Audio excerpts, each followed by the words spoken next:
everybody. Welcome to Charmed Persons. Thank you so much for joining us on this Sunday afternoon for Session 71, the finale of Campaign 3.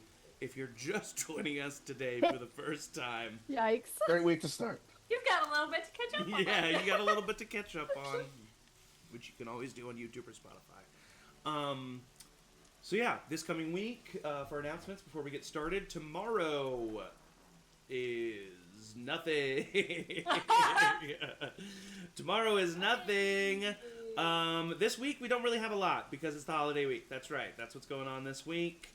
On the 29th. The 29th is going to be the next Talk With Me episode. And that's going to be the next thing we do. But you know what? You can always catch up on our socials at Charmed Persons pretty much everywhere. You can also join our Discord, Charmed Family, to find out more stuff about us.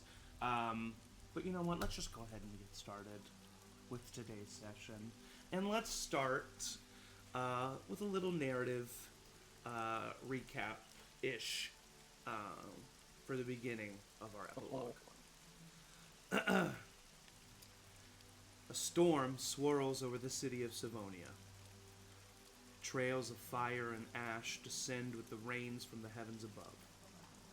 The stalwart, celestial body of the moon is breaking. Pieces of the moon careen towards the planet of Zalios below, and the city of Savonia itself. Screams of agony and fear through the thunder can be heard as the citizens of Savonia try and avoid the chaos of the raining death. Further into the city, chants and yells begin to echo. A massive mob of Savonians have amassed outside of the main gates of the castle. Iron rock bars painted gold have been bent and blown apart as the civilians pour through and begin a storm of their own down on their capital. We see members of the Arcane Auxiliary firing indiscriminately into the crowd missiles of directed arcane magic. But the citizens aren't alone. We see Wyndham effortlessly gliding between opponents, striking them down. We see none other than Arcane Andy, leading a party forward with a brave face. We see Nox Pryor, the loyal guard of the concerned citizen's home, swinging his giant axe and cutting down the guards as the rightfully righteous mob continues their way onto the castle grounds. The camera pans up along the tall towers of the walls of the castle. A screaming body of an Arcane Auxiliary member riddled with singe marks comes catapulting off the highest roof of the castle. There we see glowing red light and hear the sounds of battle. Metal scraping against metal, flesh ripping, arcane magic booming. A roar is heard, painful, loud, and long, and the sounds of battle stop. We reach the rooftop. Moldrak, in his bestial true form, kneels down, bloody and beaten. The blade of an axe rests at the back of his neck, held by his brother, Abel, who stares down in a stoic acceptance. Standing around them, we see many figures. We see Damian Bishop, a once cursed tiefling sorcerer, turned proud father, whose eyes lay not on Moldrak but of his children. We see Rowina Bishop Sr., staring forward, her eyes, hers once again, focused also only on her children. We see another parent, William Burroughs. He stands behind his son in a suit of armor constructed by the parts of machines he helped create for this monster. His face is riddled with pain, guilt, but he stands still and tall behind his son. We see Reyna Torhart and Alistair Talon standing side by side with weapons bloodied. Smirks across their face as they look upon their former mentee with pride. We see Lorekeeper Grin and Guardian Brack, who seem barely out of breath as they look at their former associate in a sense of inspired awe. And we see the concerned citizens, a group of outcasts, misfits, and fuck-ups, who met each other because they got caught up in something they shouldn't have in a brothel in a shady part of a corrupt city. Now stand as a group of heroes, brave, capable, honored, and admired, saviors of Savonia, and perhaps the world. The blade of the axe is swung. Muldrak is defeated. And the storm stops. And that is the end of our story. But the epilogue has just begun. So, we go away from this moment. At this point, time has passed. Muldrak's body has been handled, taken care of wherever it needs to go. The Arcane Auxiliary has been disbanded. Followers loyal to Muldrak have been killed, captured, arrested, or escaped. The city is back in the hands of the citizens itself. There's a lot of work to do, a lot of logistics, a lot of bureaucratic red tape, but we don't have to get into any of that. Just know that a journey is ahead for the city of Savonia and for this Avian dynasty as a whole. But we are focused on the concerned citizens. So, let's start this off by, as a group, saying and talking and discussing about what you would do immediately in the next 24 to 48 hours. As a group, before you go off on your individual journeys, before we hear about these individual epilogues, how do you think the concerned citizens decompress over the next 24 to 48 hours after such huge events? I mean, I think helping to rebuild parts of the city that were, destroyed in the last few days would be at least at the top of Danny's mind, especially the Urgenasi neighborhood, which got hit. Definitely. That makes sense. What else? Also, thinking about like the exchange of power and making sure that like with all of this destruction, there is some sort of plan in place. I don't think that any of us would necessarily like be a part of like being a leader or anything. We just would make sure that like that was being taken care of by people who we felt like were trustworthy. Yeah.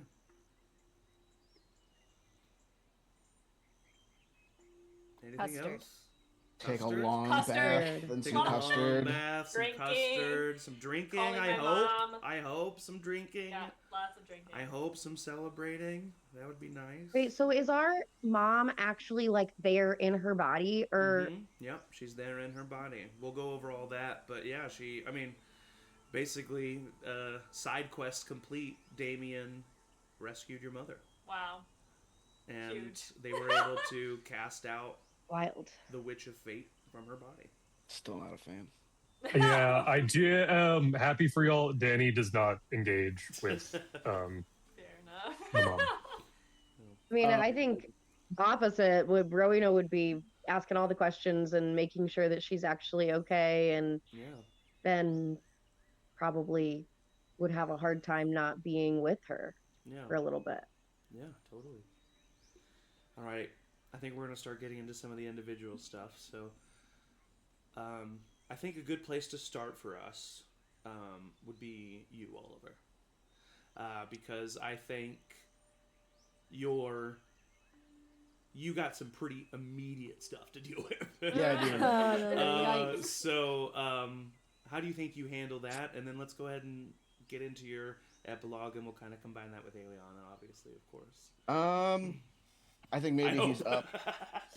We're not together No, anymore. we're not. We broke up, about it, actually. it's just, Talked about it. like, You know, In the middle of the battle. Situational thing. Situationship. Yeah. Sorry, go ahead. Whoa. I think maybe like late one night, Oliver's up, and you just hear him go like, "I think I can do it.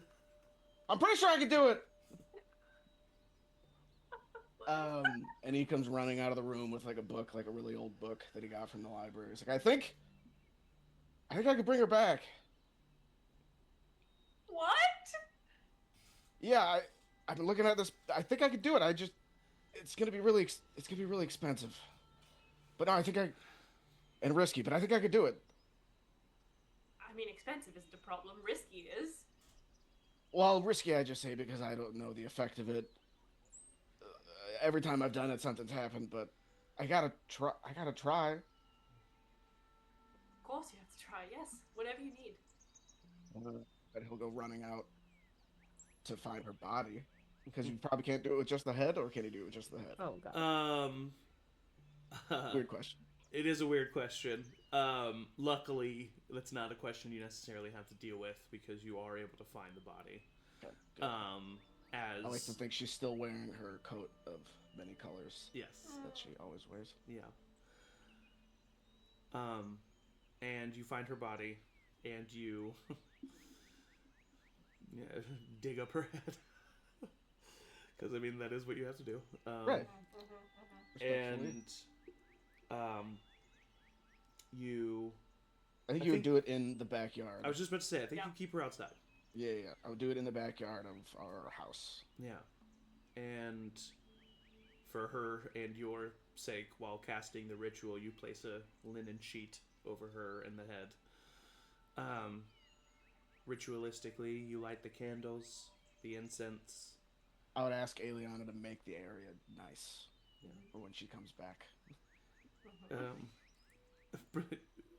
Aeliana's prestidigitating weeds.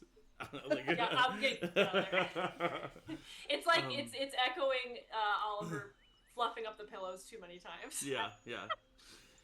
You find the diamond that you need to find, and you get out the book. Let's say just for fun, because I like to imagine this. It's a book that you had sent to you from Mariella. A book that she had that you had her send to you. Yeah. And you perform a ritual that has not been performed in decades, maybe centuries.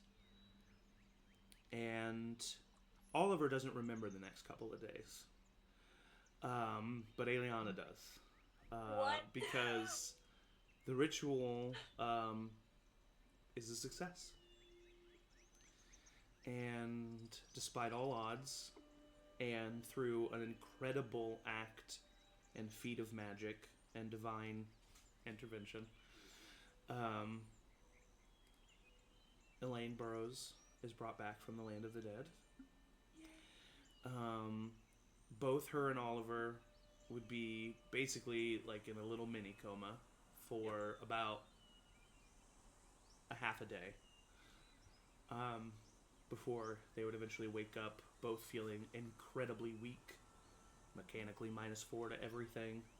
That would then get better each day after that. But you were successful, Oliver. What do you do with your dad in this situation, and how do you involve or how do you not involve He him? would not be there. Okay. At least for the time being. Right now, he's icing out his dad. Okay. For now. Yeah. Yeah. And your mom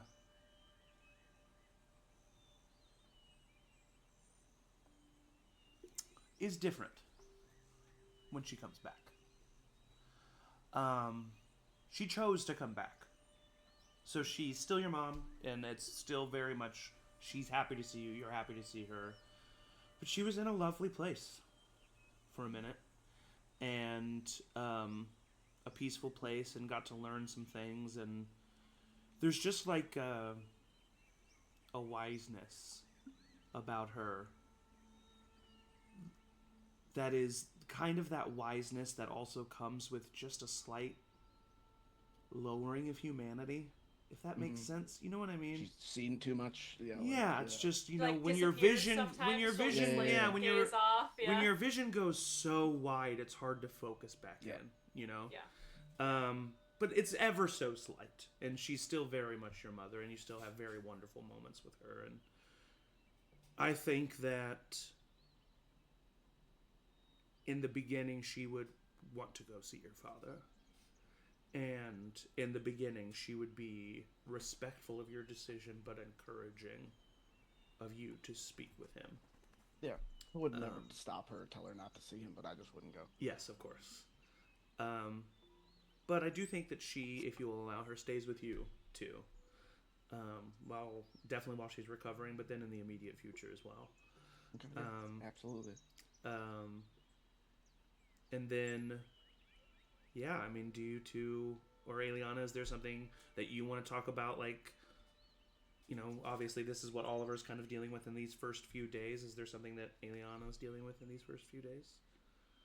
I mean, she's gonna reach out to her mom and see how far they got. Like, Yeah. were they okay? So the immediate is just kind of taking stock of where all of her family members are and if they're well. Yeah, pretty much. I mean, they're pretty much just like on their way back home when you reach out to them. So like, you know, it's up to you whether you want them to turn back around and keep coming back. Yeah, or, I think it's up to them. Like, she'd say, obviously, I want to see you. I think and they would she'd want to see you, probably- so they would probably want to come if you they come wouldn't fight back it. and help Yeah. out with all this, that'd be great. And then, like, try to just understand, like, is there anything they need from her in Hilnam right now? Like, my assumption is they have it covered, but she would ask and be willing to go be there for a while if needed. But, you know, she'd prefer to stay and help Oliver with Elaine. So it really just depends, I think, on what they ask for. But if they ask her to come and handle something, she'd do it. No, I think they want to come see you, and I think that they assure you that specifically Connor and Nora are handling things. Right. And that, I mean, basically that is the least they can do, and that you've done enough. Yeah, that's good. No, I think there's like an easing. Like, I think there's like a strange feeling in the first few days, especially like first few weeks. Yeah. Of like, I feel there's things to do. Yeah. But I don't want to do them, and I don't want to be the one who has to do it. For so sure. it's like the talk about narrowing. I think it's just like this kind of struggle of no, I don't have to go outside and deal with that. What I need to deal with is right here. Yeah. Which is an adjustment. Definitely. I also want to tell you that your mom, one of the main reasons she was coming, is she kind of gives you a little life update. That, you know, because she's been in the forest with Linda, and staying at her cottage with the druids. She's super powerful now. And she has no real intention of returning to the city as of right now. And as a matter of fact, there is a slight budding of emotions happening between Kira Avarna and Linda Bishop. What? And they're not exactly sure what it means or how to handle it, or it's still very new, but it is something that is being explored. I'm so here for this. Oh my god, we're siblings! Wait, does that mean we're all siblings? Wait, not me though. Maybe not. I don't know. What does that mean for me? More family? Nobody. Everybody's sort of related because because we'll get to Ellie, but like, and then Danny's. We're all related. Oh dear. Yep. Found family becomes family by Found law. family becomes Oh, family. no. So also not. Yeah. That's so funny. I love that. So yeah, What? that was something that, Yeah. and then let's hear about Aeliana and Oliver's life in the coming future. Before we leave Savonia, I do restore Danny's mom's legs. Oh I have yay! that note to do Okay, that. yeah, regeneration spell. Regenerate, yeah. Okay, Thank you very much. yeah. So I definitely make sure to do that. I also, And I know that before we're we going leave- over we're about to go over Aeliana and Oliver's epilogue, but this is not going to be your only, like, obviously you can chime in on other people's stuff and you know, stuff like that. So I just want you to, but yeah. Anyway, go ahead and continue. I do also start the McConnell family charity to help people that were displaced by Muldrak and his actions. Amazing. I love that. Those are the things I would do immediately. Yeah, I love that. Savonia. That's great. Because we don't stay. You don't stay in Savonia? We don't stay in Savonia. Wow. Okay, where do you go? Well, this is a question for you, Zach. Me? Well, yeah, because we were talking about this before, but it was like Aeliana originally was like, I would live in Ronhar if I could live anywhere, but obviously Ronhar is not there anymore. Yeah. So, like, if we went there and helped them rebuild and lived there. Yeah, you can definitely do that. To be off the grid, like, yeah. You know, I think staying in Savonia, would remind us of kind of what happened, and we would be like, everybody would know who we are, but I think if we go to Ronhar, we can kind of, Yeah, no, I love that. Really I think that's great, and I think that you rebuild on the bones of Ronhar, but you also build it into something new. And I think after Moldrek, people return. So, you're there with, I always forget her name, but that female dragonborn blacksmith. Yeah. She joins you, and that Minotaur, the Minotaur bartender, former adventurer, he joins you, and Xander's aunt, she is still she's still there, and she's still the leader, and I also like to think that, especially with the capabilities that Oliver has, is that every once in a while you are accompanied by the spirit of Xander Thorne, who will visit you or acknowledge your existence in certain ways, and maybe sometimes mischievous ways. But you move there with little Art. Yeah.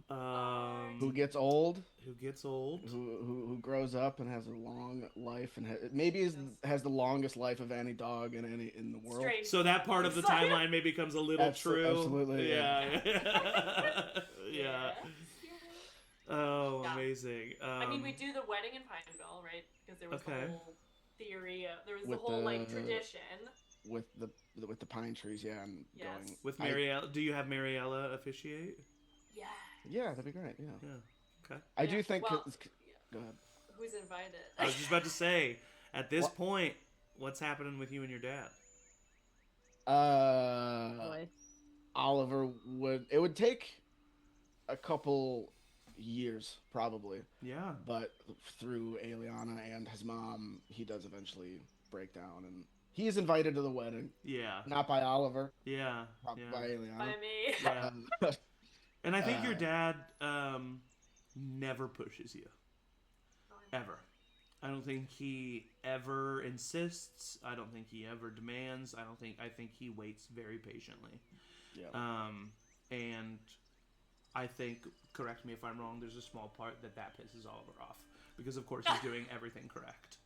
And it's like, why can't you make it easier for me to be mad at you? Yeah. Give me something to be mad about. Yeah, it's like you're back to being a good husband and There everything. are many discussions of like, well, if you just was mean, then fine. Like, you don't want that.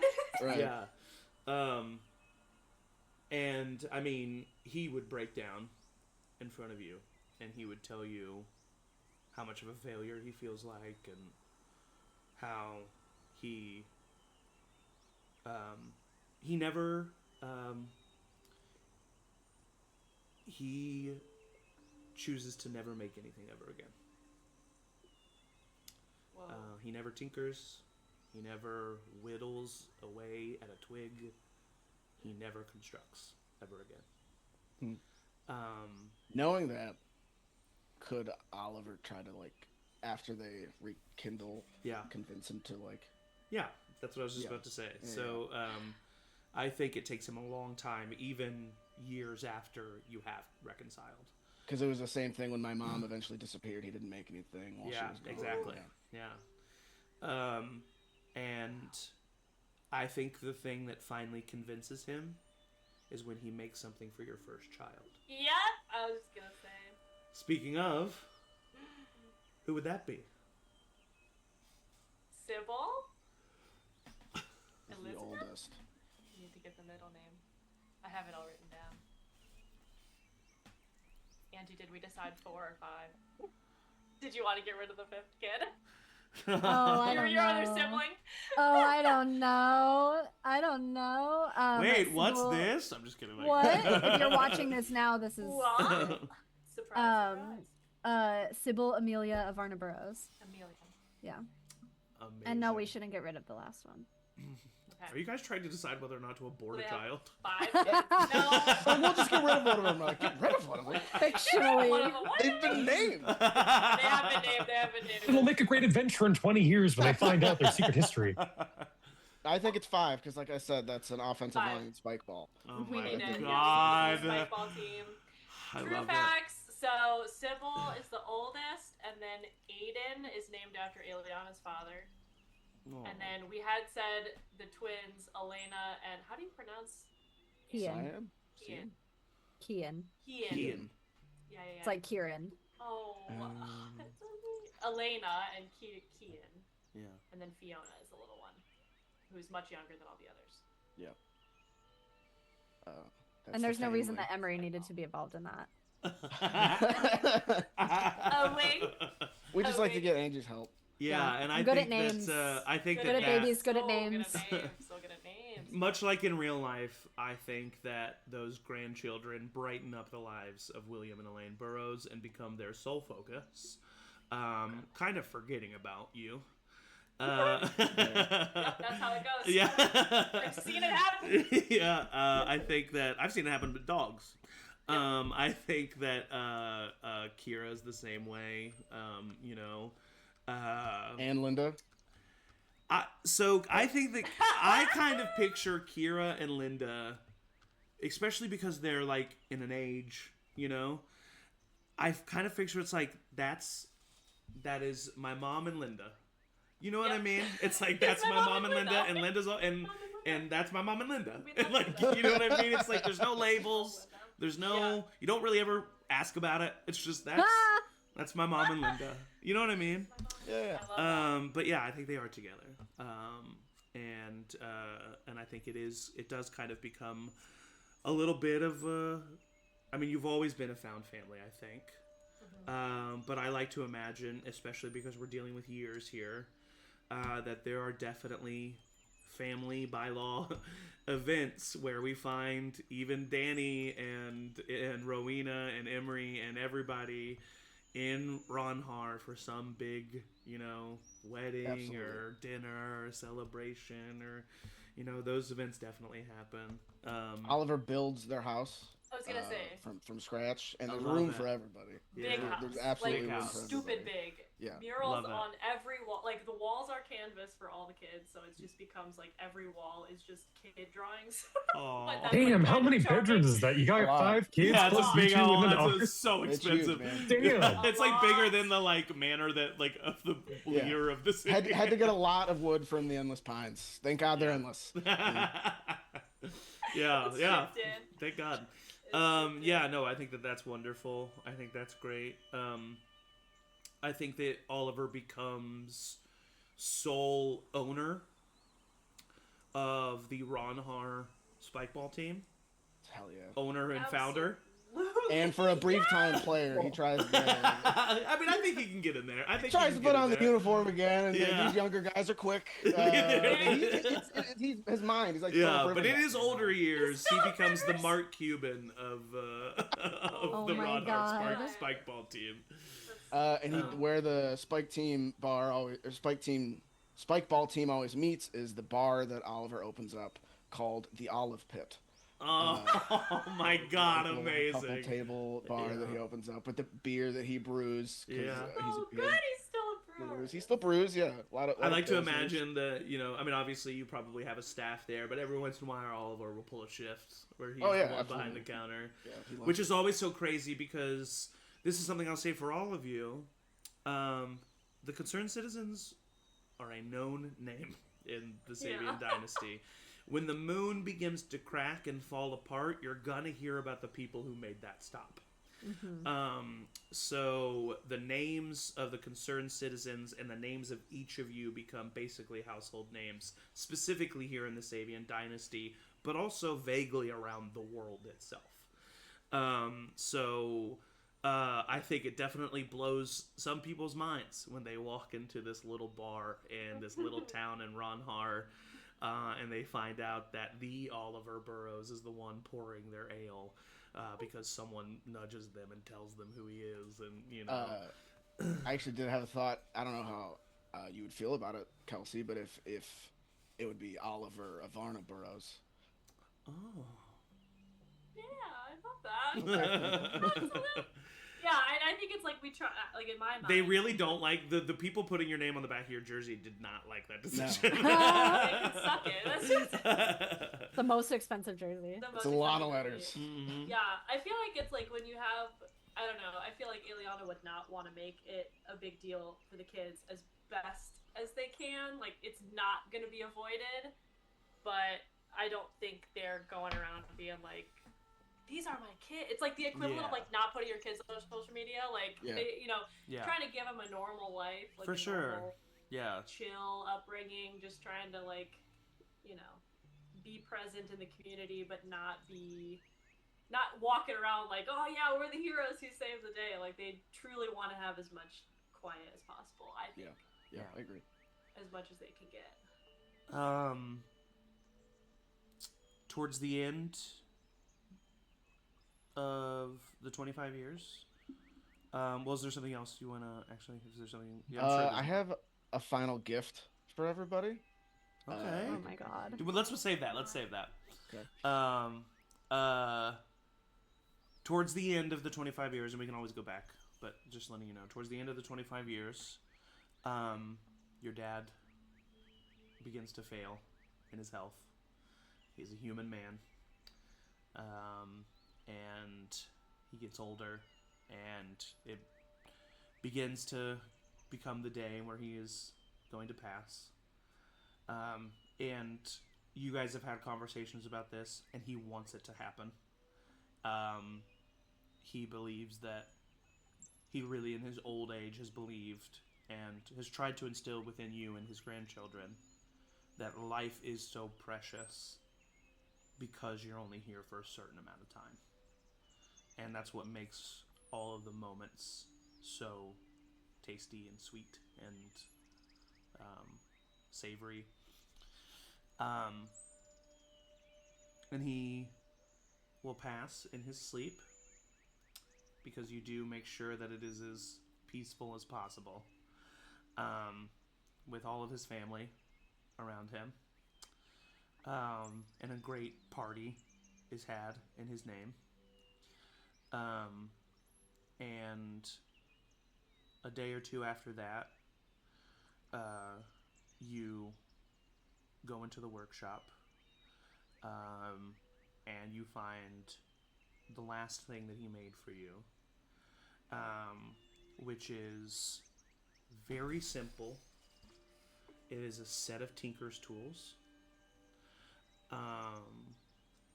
One of the pieces is made out of the metal of his wedding band.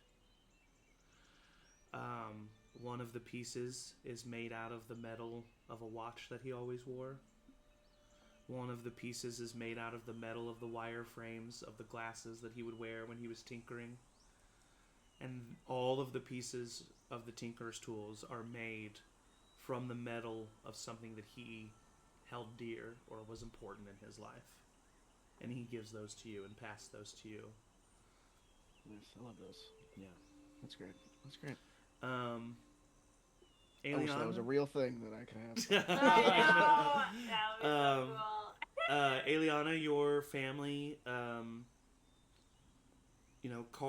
Connor becomes kind of the real political head in person. Nora is there to help him. Good for him. Nora is there to help him, but Nora, had gotten her taste in that short amount of time of a little bit more of an adventuring life. And I think she just simply travels a lot. Yeah. She just travels a lot. And I think that sometimes Ronan or, I forget your little sister's name off the top of my head. Corla, I think sometimes they join her. I think that Corla kind of follows in your footsteps a little bit and goes to SEMA and really pursues art. She's not magical, but she just loves art and is really inspired by her sister and her mother, and I think just becomes a genuine artist. Ronan is kind of inspired by Nora, and kind of becomes her second a little bit. And the two of them have a lot of adventures together before eventually finding someone and settling down. Your mother, we've already talked about. But what about you, Aeliana? Is there anything else that you want to mention for your epilogue? I think that she would want to go with her mom to the Kingdom of Lindor. I know we didn't get to do that in the campaign, but given that that's like where her mother's from, and we kind of figured that out and weren't able to pursue it, I think that, and anyone who wanted to come would be able to come, but I think at the very least, like her and her mom, I think it would be important to go, and maybe Orla comes too. The artists go on like a little sabbatical, and they go to Lindor just to see it. Just to be there. I love it. And then I was like trying to think, because I wonder if there's like one time that she's invited to lecture or something at SEMA, and she says no and no and no and no, and then there's like, I don't know, one day she's like, you know what, screw it, let's do it. And so she shows up at like age 45. She'll be 55. Yeah. When, you know, it's 25 years later, so it's like maybe she's like older and has a free weekend, and she'll go and like do one lecture at SEMA just for the art students. I mean, that is probably one of the most well-attended lectures in SEMA history. And then she like tries to get away as quickly as possible, like just disappear. No signatures, no autographs. But she just like misses it and wants to like dip her toe in a little bit. Yeah, I love that. No, I think pretty chill. It helps with the bar, helps with the spike ball. I think she just gets really excited, like having her family, I think, is big. She grew up in a big family. She has a big family. I think that just becomes a big part. That's like her joy, is like shuttling the kids around and like helping people in town, rebuilding this town. I think it's all really very meaningful. I mean, I think that you really just become kind of I'm trying to think of like I don't know, I'm trying to think of like a figure that you know kind of emulates what you're talking about.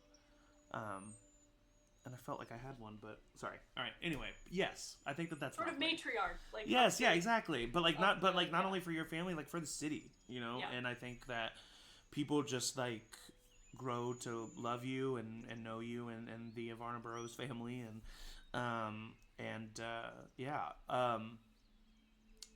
was Eric, do you want to talk about it now? No, that'll be part of the gifts, the final gift. Yeah. Okay. I did want to, if you'll allow Oliver to work with some moon rock to make some weapons.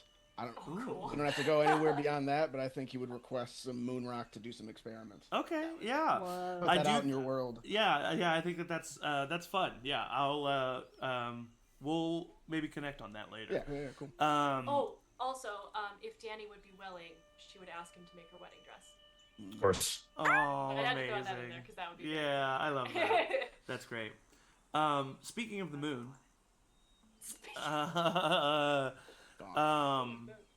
the moon, I'm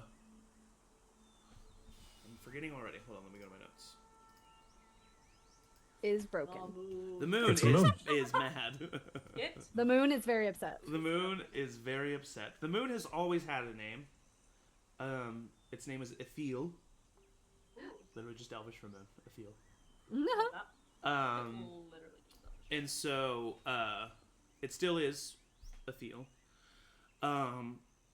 There are now two other, like so the way the moon looks now, there is kind of in the, like, if you're looking at it and when it's full, the top right corner, there's like a couple branching, almost like a delta, like a river delta of cracks that combine into one big crack that goes almost to the center of the moon. So that's the way the moon looks permanently, and there's now two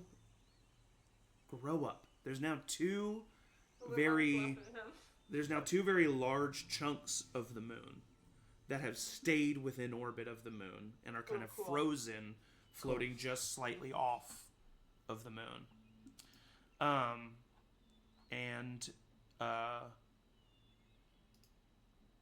They are given names as well. Ugh.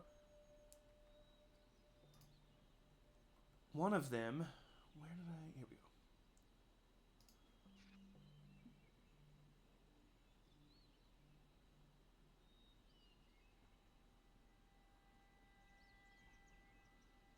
No, that can't be right.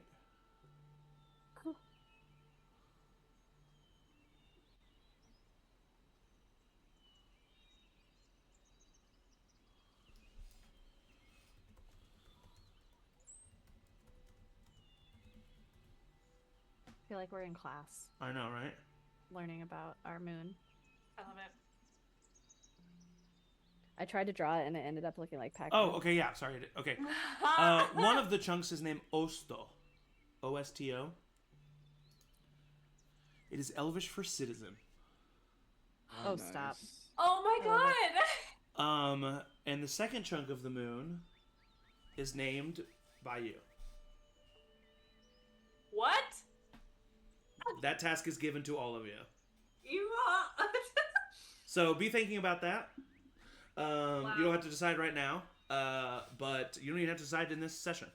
But it is a gift that is gifted to all of you. I have an idea. Okay, what is it? What do you have? I mean, it's simple, and maybe someday would be grow to be something more. I think naming it Xander. I was literally... I was trying to think of something like Xander related to like, Xander, like for like wolf or something. In like what's Elvish for wolf? Maybe they pronounce it Xandar. I don't know. Xandar. Xandar. Xander. I love that. I think that's great. Dots above the e's. Yes. The word wolf in Elvish is Naro, N-A-U-R-O. Ooh, I kind of love that. There we go. Also, Naro and Ethiel. Yeah, I love that. Thanks, Michael. That's cool. So wolf, citizen, and moon. We call it Xander. But yeah. Yeah, we call it Xander. Abroad, that's how. How is it? N-A-U-R-A. N-A-U-R-O. R-O. Naro, Osto, and Ethiel. Yeah. Wow, this feels crazy real. Well, it is. It exists. If the multiverse is real, just simply the fact that we talked about it means that it's somewhere in the world. It's true. Wow. No, it can't happen. It won't happen. Okay. Danny. Oh God. What do you get up to, buddy? In these 25 years that pass total. You can take it as slow or as broad as you want. Yeah, I think the first year is very quiet. He very much is, I'm retired. No one bother me. I don't want to be bothered, please. Yeah, kind of disappears from public life for about a year. Would find Nick and Freya's body, have them buried together. Okay. Then after a year, just roughly about, Danny would premiere the thing that he's been working on for the last year, which is an autobiographical ballet called Stratosphere.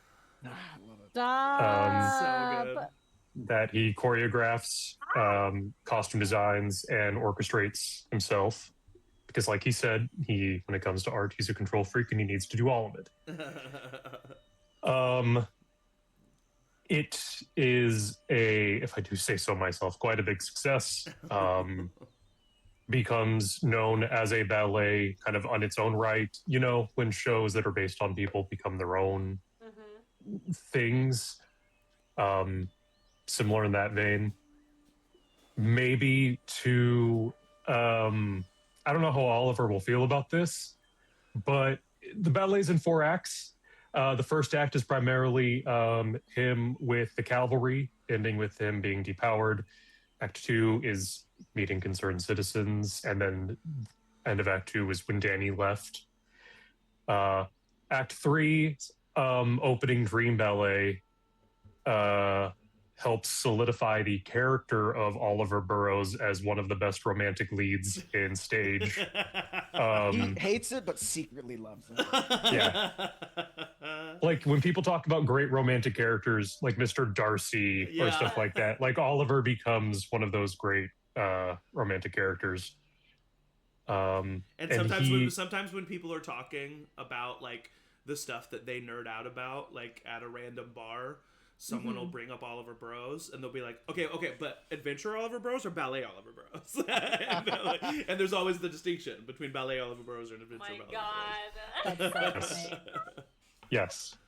And then spends, I think, a lot of the next few years touring with that. I think when Aeliana goes over to the Kingdom of Lindor, I think he probably would also be touring over there as well. Maybe that's why you go. Yeah. He'd catch it again, thank God. Yes. Surprise every time.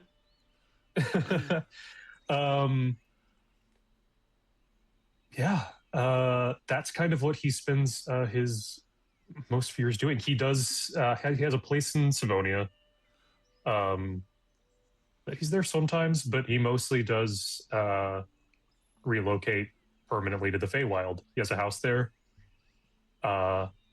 He's able to, I think, by extorting Teeny the Genie for sending us back wrong, he is able to ensure that he is able to return to the material plane when, like, he needs to, without dealing with the whole timey-wimey mess. Yeah. Yeah, and he's very publicly retired. He doesn't engage in any sort of adventuring.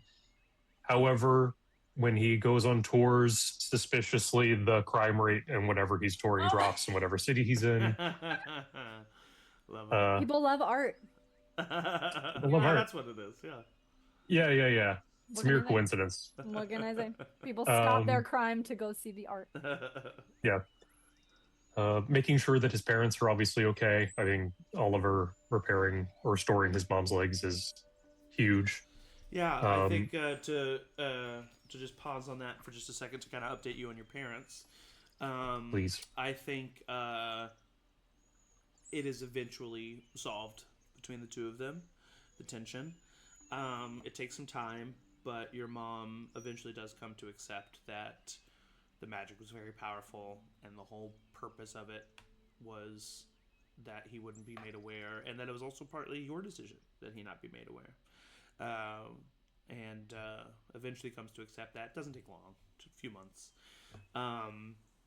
And is incredibly thankful to Oliver for her legs. And a couple things. One, she starts taking dancing lessons with her new legs.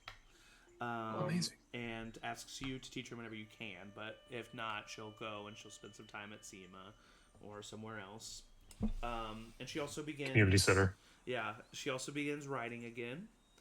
But this time, instead of the Paramount, she starts to focus on more of the Lithy, specifically Arn and Brarnen, and writing books about them. Your father dedicates his life to being the best husband that he can be, and inspired by the love that you and your friends had for Nimbus, starts an animal rescue in Savonia,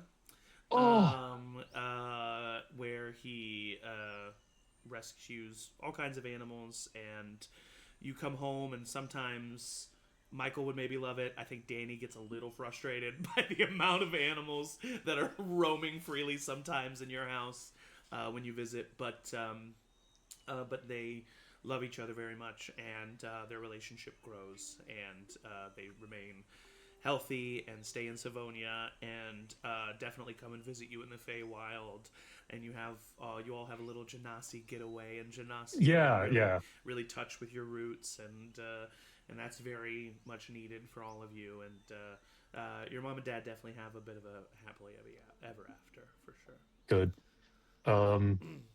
As the planning for all the tour stuff is coming up, Danny would have officially asked Abel if he would travel with him for security detail purposes. Yeah. Yeah, I think Abel, in the events immediately after the death of his brother, would help you guys make sure that you're all okay. But he pretty much immediately, within the first few days, leaves. And he goes to the Nine Hells. And he takes care of some business there. And he's gone for a bit. And when he comes back, he's different. He's much more confident. He never uses the illusion magic for his horns again. He just lets them appear in their cracked, broken form. He also pretty much never disguises his appearance again, other than just for convenience and or mischief's sake. But it's never to fit in or to look normal. He through his relationship with Danny, and his inspiration in watching Danny not only share love for him, but also have a passion that he is working on and everything. Abel is inspired by that, and he finds a passion in his own in music. Even if you're willing, helps on very small parts of the music, whatever you don't rewrite over yourself. He ends up becoming very adept at music, and turns out is a very good singer. Doesn't really do much with it. Whenever you go to cities, he might find like a tavern to kind of visit that karaoke. And he but he ends up writing a song for each of you that he sings to all of you, and then when he sings the song for Danny, he will at the end of that song, at the end of the song is a proposal, and he says that he promises to never get in your way, and to never hold you back or hold you down, and to only try to keep up, and would ask you to marry him. Of course. Of course. Wow. And I think that, correct me if I'm wrong, I think they elope in a private ceremony. I was gonna say, yeah, it's not a big thing. I think they go to the top of that mountain. Mm-hmm. And I think that that's where they have a little ceremony together, and maybe even like who officiates the ceremony? That's up to Danny. Honestly, I think Ellie. I love that. I think so too. That's fair. And I think very Abel and Danny coded is to maybe like not even mention it, not on purpose, but like the next time you see your friends, it's like a casual mention of like my husband or like blah blah blah, and it's like wait. It's like wait, what? Well, I don't know. we have rings on. It's like yeah, what? Exactly. Wait, when did that? Yeah. I think that's oh, you guys right. We got individually. Yes, that did happen. Yeah, that's what happened. Yeah. He definitely agrees to join you. He refuses to be referred to as your bodyguard and only referred to as the head of security for Stratosphere. He's the only security member, but he's the head of it. And then, do you want to talk about the other thing? Yes. Kane, of course, would be offered to kind of join them. on this adventure. Danny feels a lot of responsibility for Kane, and has really since, kind of since he learned about him. When he thought he was dead, he was, fixated on trying to get him back. And then, yeah, with everything that happened, he would want to find just make sure that Kane is okay. Yeah. Because he knows what kind of being abandoned like that can feel like. Yeah, I think, before you continue, I think at the beginning, Kane is appreciative of the care that you show him, but reluctant to receive it or return it. And I think at the beginning he disappears for a bit. And I think Danny maybe is worried about that and, doesn't know where he is, and maybe comes to his mind every once in a while. But I think it's months before Danny sees Kane again. But one day,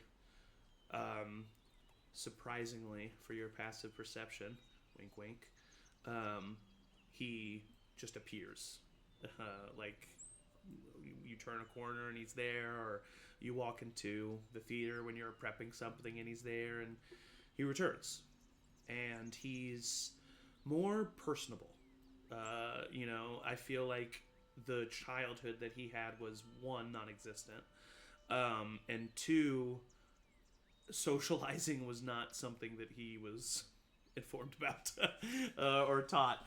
And so he seems a little bit slightly more charismatic. He can carry a conversation a little bit more, but he's still very awkward. And he tells you that he has spent the last few months completely alone, other than when he went into cities for supplies, and that he connected with his mother and father, and he isn't necessarily sure how. Turns out Kane is a paladin. And Kane is a paladin of Arn. Hey! And it's through Arn that he learns peace, and he learns how to calm the storm within him. And that is what brings him back to you. And I think that you become a mentor to him. And then you become a father figure to him. And then eventually, Abel and Danny officially adopt Kane as their son. I love that. Yeah. A few years later, I do also think that maybe some purple tiefling kids also show up. I think that's down the line. Purple tieflings with like cloud hair in the future. But that's... I love it. Absolutely amazing. Emory?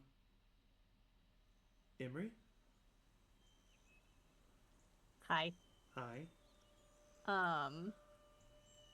Emory, unlike everybody else, does not stop. I don't think he necessarily adventures anymore, but he it feels like he just now has figured out who he is and what he's good at, and there's so many untapped things that he wants to do.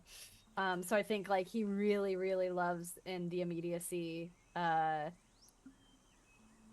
doing the rebuild. Like he's in it, he's like talking to the people, he's like given every freaking person he can a sending stone, and like telling them to check in if they're going, especially if like they're going out of Savonia, if like there's any opportunity for him to know what's going on outside of his circles, he wants in on that.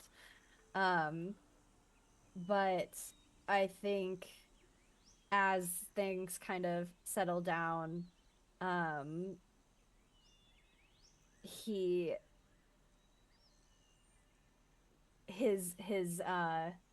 what's it called, like, not that things catch up with him, but he starts to be able to really sit with like everything that's happened and start to process, and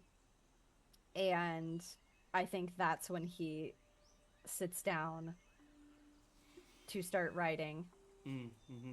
And he probably as everybody else is kind of getting back into getting out there, and like when Danny starts his tour, or when Oliver and Aeliana are, you know, rebuilding Ronhar, go off and do that and all of that. Around that same time, he kind of like goes away, and he makes sure to tell everybody. He says, Rowina, I'm going away. I won't be at Ronhar for a little bit, Aeliana and Oliver. I loved thank you for having me at your wedding. Great work. Good job. Good luck out there. And he will go, and he kind of becomes a recluse for a little bit to write. Can I give you Oliver's gift, because it kind of has to do with what you're doing? Yeah. So maybe when you tell him you're going away, he gives you a little package, and he tells you, you are an absolute certified, bona fide badass. Everybody knows that, but I think it's time for everybody to see that your pen is mightier than your sword. And he gives you a blank book that he bound himself. And he also gives you a set of pens that mimic Emory's weapons. Oh! So like a little pen that looked like a hook dagger, and the rapier that he made, and Emory's other dagger. Oh my god. Emory cries because he does that now. And hugs you. And then as he's writing it, like, he looks to it to inspire him 100%. I think that he does spend a little time in the Feywild just to gain some time back. Maybe he feels he's getting behind. He goes and he only uses the card from his deck of planar travel so that he can always go to the tavern. I think he sees Haraya whenever he can. Mm-hmm. I think that they start something very important and very big, but also very fluid. Yeah. In terms of time. And I think that he eventually comes back and has a book written. And if you would allow, he would probably have a little book tour. Yeah. And it would start in Dariak. And he would read 2 parts of the book at like the readings when he was doing like the talkbacks or whatever, and one would be the like dedication page, and then he would read the first part of chapter 1. And I could read it to you if you would like. Yes, please. Yes, please. So the dedication says, to my sister Rowina, who I see caring endlessly for me, and I want to do the same for her. Can we share some life? To my family, Aeliana, Oliver, Danny, and Abel, and every concerned citizen there ever was and ever could be, including Xander. To my extended family, Linda, Ellie, my parents, grandparents, everyone who has cared for me while I saved the world. To Damien and Rowina, the parents I never thought I would know. To Reyna, the first mother I ever had. To TK and Felix, my first brothers. And perhaps Haraya, a little glimpse of my future, because for the first time, I am finally looking at it. And then he would say, Chapter 1! There are no good guys and bad guys anymore. There is only the story of a little drow boy and how he found his family. They cut his ears at the beginning. They forced sunlight upon him so that he would be adopted faster. He had a high tolerance for the pain, though, and he would do anything to protect the little ones. Never mind that he was a little one himself. He never thought there would be more out there for him. He was where he was, and where he was here. And that is where our story truly begins. Alistair Talon slumped on the gnarled couch in the common room of the Raven's headquarters, resting his red-scaled head on the back of lumpy cushions. and then it would continue on into the story that I have written 36 pages of. Oh my god! I love that. I don't know if I'll go any farther because I literally was just like typing out the sessions, but Emory would change the names, and there's but it's clearly about the concerned citizens, and he's really, really proud of what they did. Amazing. And as he slows down into the 25 years, because what would that be? He would be getting to be like 50. No, yeah, 20. What's 22 plus 47. 25? 47. So he would be hitting his 50s. And he's half elf, but I think he goes with Rowina. He goes wherever he can. He's traveling. He's seeing everybody. He's going to Ronhar. He's going to Savonia. He's going everywhere. And then he does, I think, use a little bit of his money to open back up the orphanage in Darioch, where he goes whenever he can to make sure he knows the kids, and that things are not nefarious or scandalous. I think that orphanage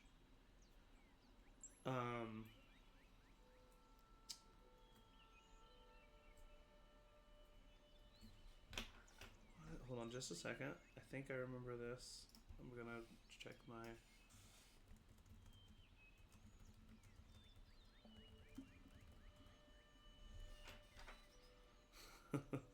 There's like 900 more things that I wrote down. No, I know, and you can That's get more. crazy. But I think the orphanage is called in a ironic way, Emory's unkindness, because an unkindness is a group of ravens. Stop. And Rowina heads up the orphanage. And I think the ravens become a much less underground group.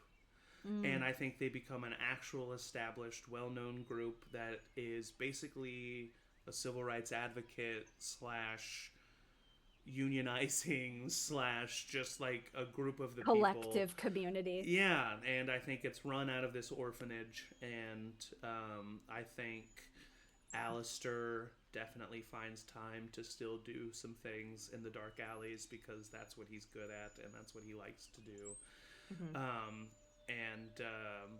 But I think that they help run a better city of Darioch. And speaking of, as far as Darioch is concerned, Councilwoman Wildra Stone becomes the Baroness of Darioch. And leads the way with her trusted companion, Councilman Harbor Trost, if you remember him from way back when. And they start to make the city of Darioch the city that Emory always thought it was in his head. Yay. Yeah. You got more? I did have one more, and I think that he's so busy that he wants to do everything, and he does use some of the timey-wimey stuff from Feywild to try to like get in everything in his life. I think that at some point he would be kind of disheveled and a little bit like manic when he gets there, but he would show up at Oliver and Aeliana's house in Ronhar, and he would knock on the door maybe a little too forcefully. And he would, if Oliver answered the door, he would hold up a like set of like really, really bad schematics and be like, "Buddy, I need your help." Oliver will bring you into his workshop and he'll show you his own set of schematics that he's also been working on. God. Oh my god. So you've been okay, cool. So I think I finally got the Sending Stone dispatch center figured out. Oh I couldn't figure it out. Okay, so here's and then they would start going through. Yeah, this was actually something that I was going to say too. I think that specifically what really helps this is not only the fact that you guys are become what you are, but it's the fact that Aeliana and Oliver are helping rebuild Ronhar from the ground up, and I think that you guys were helping with the bringing a new rulership of Savonia, and so it is the perfect opportunity for you guys to set up and build a communication system that there will be one that exists in every city. The way that I viewed it, unless you had a way that you actually mechanically viewed it in your brain that you wanted to say. I don't want to. The farthest I got was that that it would be like the headquarters. There would be like a small headquarters in each major city. That is kind of like a call center where there's like a dispatch box that has like labeled sending stones. So that's like mechanically it's still sending stones, but like this sending stone is linked to this person in this town. So that's exactly and this what I pictured town. Too, and I think that what it looks like is it's kind of reminiscent of those like classic operator boards, right? Those women that would sit at those things. Yeah, switchboard. Thank you. But what it is, it's this really, it's a tall column. You know those parking buildings on Wacker that look like those honeycomb type buildings? It looks similar to that, right? It's this tall tower with these sending stones in it. And there's these people who are on these chairs that have these like rails that can like guide them up and down, and they're just like constantly going up and down this tower and just like answering the sending stones and stuff. And I think that, like you said, there's just one in every major city. And I think as of right now, 25 years in the future, it's only throughout this southern part of Akios. But you have been in contact with people from the Kingdom of Lindor, from the Concordian Expanse, from you even have sent, you haven't heard back yet, but you have sent a ship to one of the other continents. And, you know, this is something that is, you know, is a budding project that is still in the works even 25 years later. Is that cool? I love that. Okay, awesome. Yeah. And then to kind of transition into Rowina's epilogue, I'll give you an update on your parents. Damien and Rowina Sr. It's just funny every time I think of that. What would you... Is there a word for a matriarchal... Like, is it senior still? Yeah. Like, is there a word for that? I didn't know. I'm just curious. Anyway. I think it would be... I still would be senior, yeah. I think so. The two of them spend some time together reconciling and digesting the recent events of their life. Both of their lives have changed rapidly. I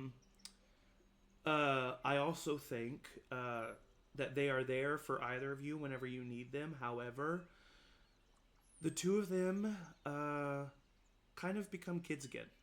And I think the two of them start going on their own little adventures. And I think if you ever want to join them, Emory, you can.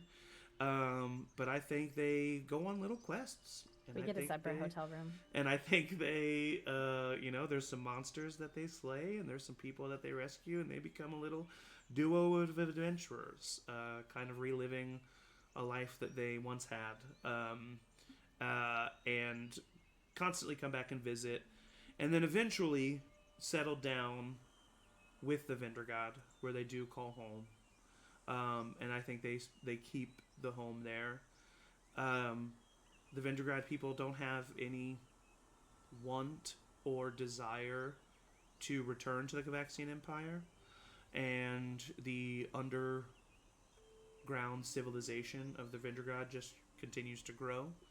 And Rowina and Damien focus on that. And Rowina eventually, through her powerful magic and her connection with Aluna, is able to remove the curse from Damien. And he is able to be freed and live with her and age with her. And eventually, at the end of the 25 years, time catches up to Damien rapidly. and Damien becomes an old, white-haired tiefling man. Your mom hasn't aged a day. And Damien is so excited for the adventure of death. But he is so sad to leave behind the children that he was only there for in the second half of his life and in the second half of their lives. But he will be there for you in spirit, and he has a moment alone with both Emory and Rowina in the days before his deaths, where he apologizes, and for the first time ever, you both see your father cry, and he breaks down and squeezes your hands, and he asks, and there's probably maybe there's been times in his life where you've said this, maybe you've said it 100 times, maybe you've never said it, but no matter what, in this moment he squeezes your hands and he asks each of you if you forgive him.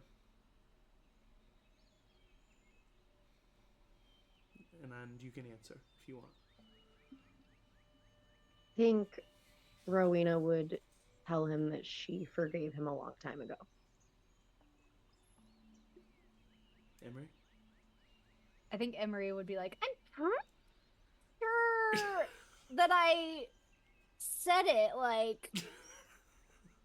Yeah, I'm pretty... You were in my dedication. So, I called you Dad, like... 20 years ago. Did you not read the book? Yeah, did you not read my book? Now I don't forgive you for that. Now we've got beef again, old man. I think that you make him laugh, and then he gets mad at you for making him laugh because it's painful. Yeah. And, and I'm like, oh. And he just simply spends his last moments trying to stay awake and laughing and talking with the two of you and your mom and your families until he eventually passes. And your mom takes it pretty hard and really just begins to focus on the city of the Vendor God and her people, and making her people as good as she can and helping them where she can. And of course, once again, always there for you at a moment's notice. But that's where she spends her life focusing on. And in that transition, Rowina? I think Rowina would spend a lot of time sort of living between worlds in a way. I think that she would spend, especially initially, a lot of time in the city of the Vendor God, kind of learning about where she came from, and probably taking up a little bit of the position that her mom had in a way of doing some of that organizing that Damien was doing, so that they can go off and do what they want to do. But I think she also spends a good amount of time with Linda and like with Ellie and the coven on the forest on the cliff, and because there's that like cave there where she can kind of travel between the two, she spends a lot of time kind of in that area, maybe even builds herself a little like home on Linda's property, but a little bit further away.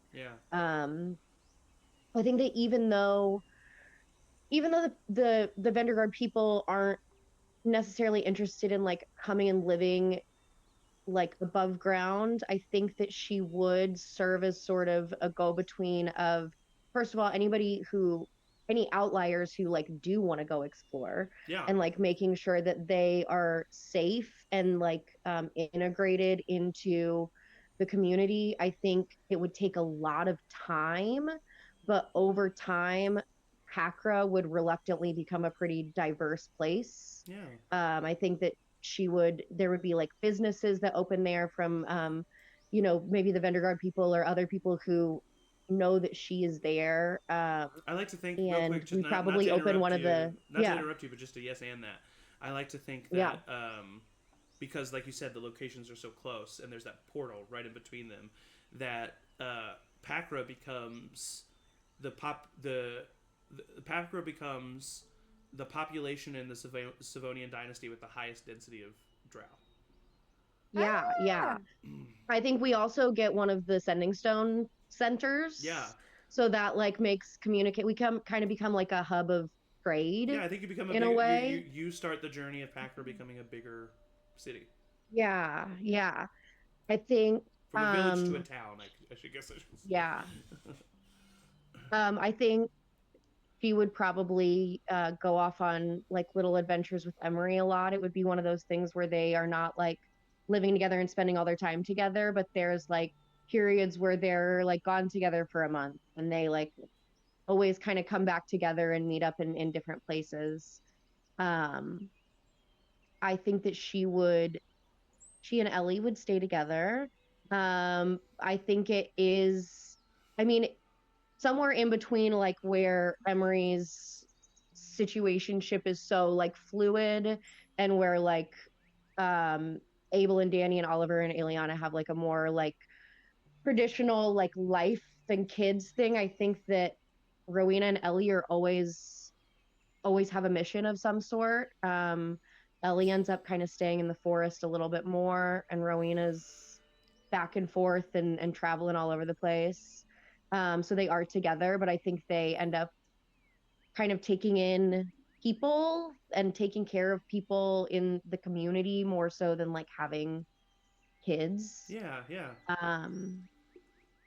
I think that Rowina would eventually take like 2 levels of druid. Mm-hmm. And have just like a little bit of that because she spends so much time with the Coven and with Linda and with Ellie. Yeah, I love that. I think that Linda and Ellie, their main focus becomes the Coven and becomes the integrating of druidic lifestyle into a more civilized place and like introducing druidic like gardening and stuff to Pakra and maybe even to Dariok. I like to think Linda like has a little shop now in Pakra rather than just always being on the outskirts. Yeah. She like has a little storefront where she takes all of her potions and everything she makes. Yeah. And Ellie really finds purpose in that as well. And kind of in a different world, had Rowina's life been different, she probably would have taken up the mantle of Linda's. But I think in this way, in this world, and in the way things turned out, I think that Ellie does that. And I think that Ellie kind of becomes Linda's next in line to be the head of the Coven and the head of the Druidic Society. And so that becomes a pretty big focus for her. And I think that her focus outside of that is you. And her time with you and her time with her family. And she visits Danny whenever she can, but she knows that you're pretty busy. But every once in a while, when you're performing, especially in local cities, you'll see a little blue jay in the rafters, and you'll know that Ellie's watching.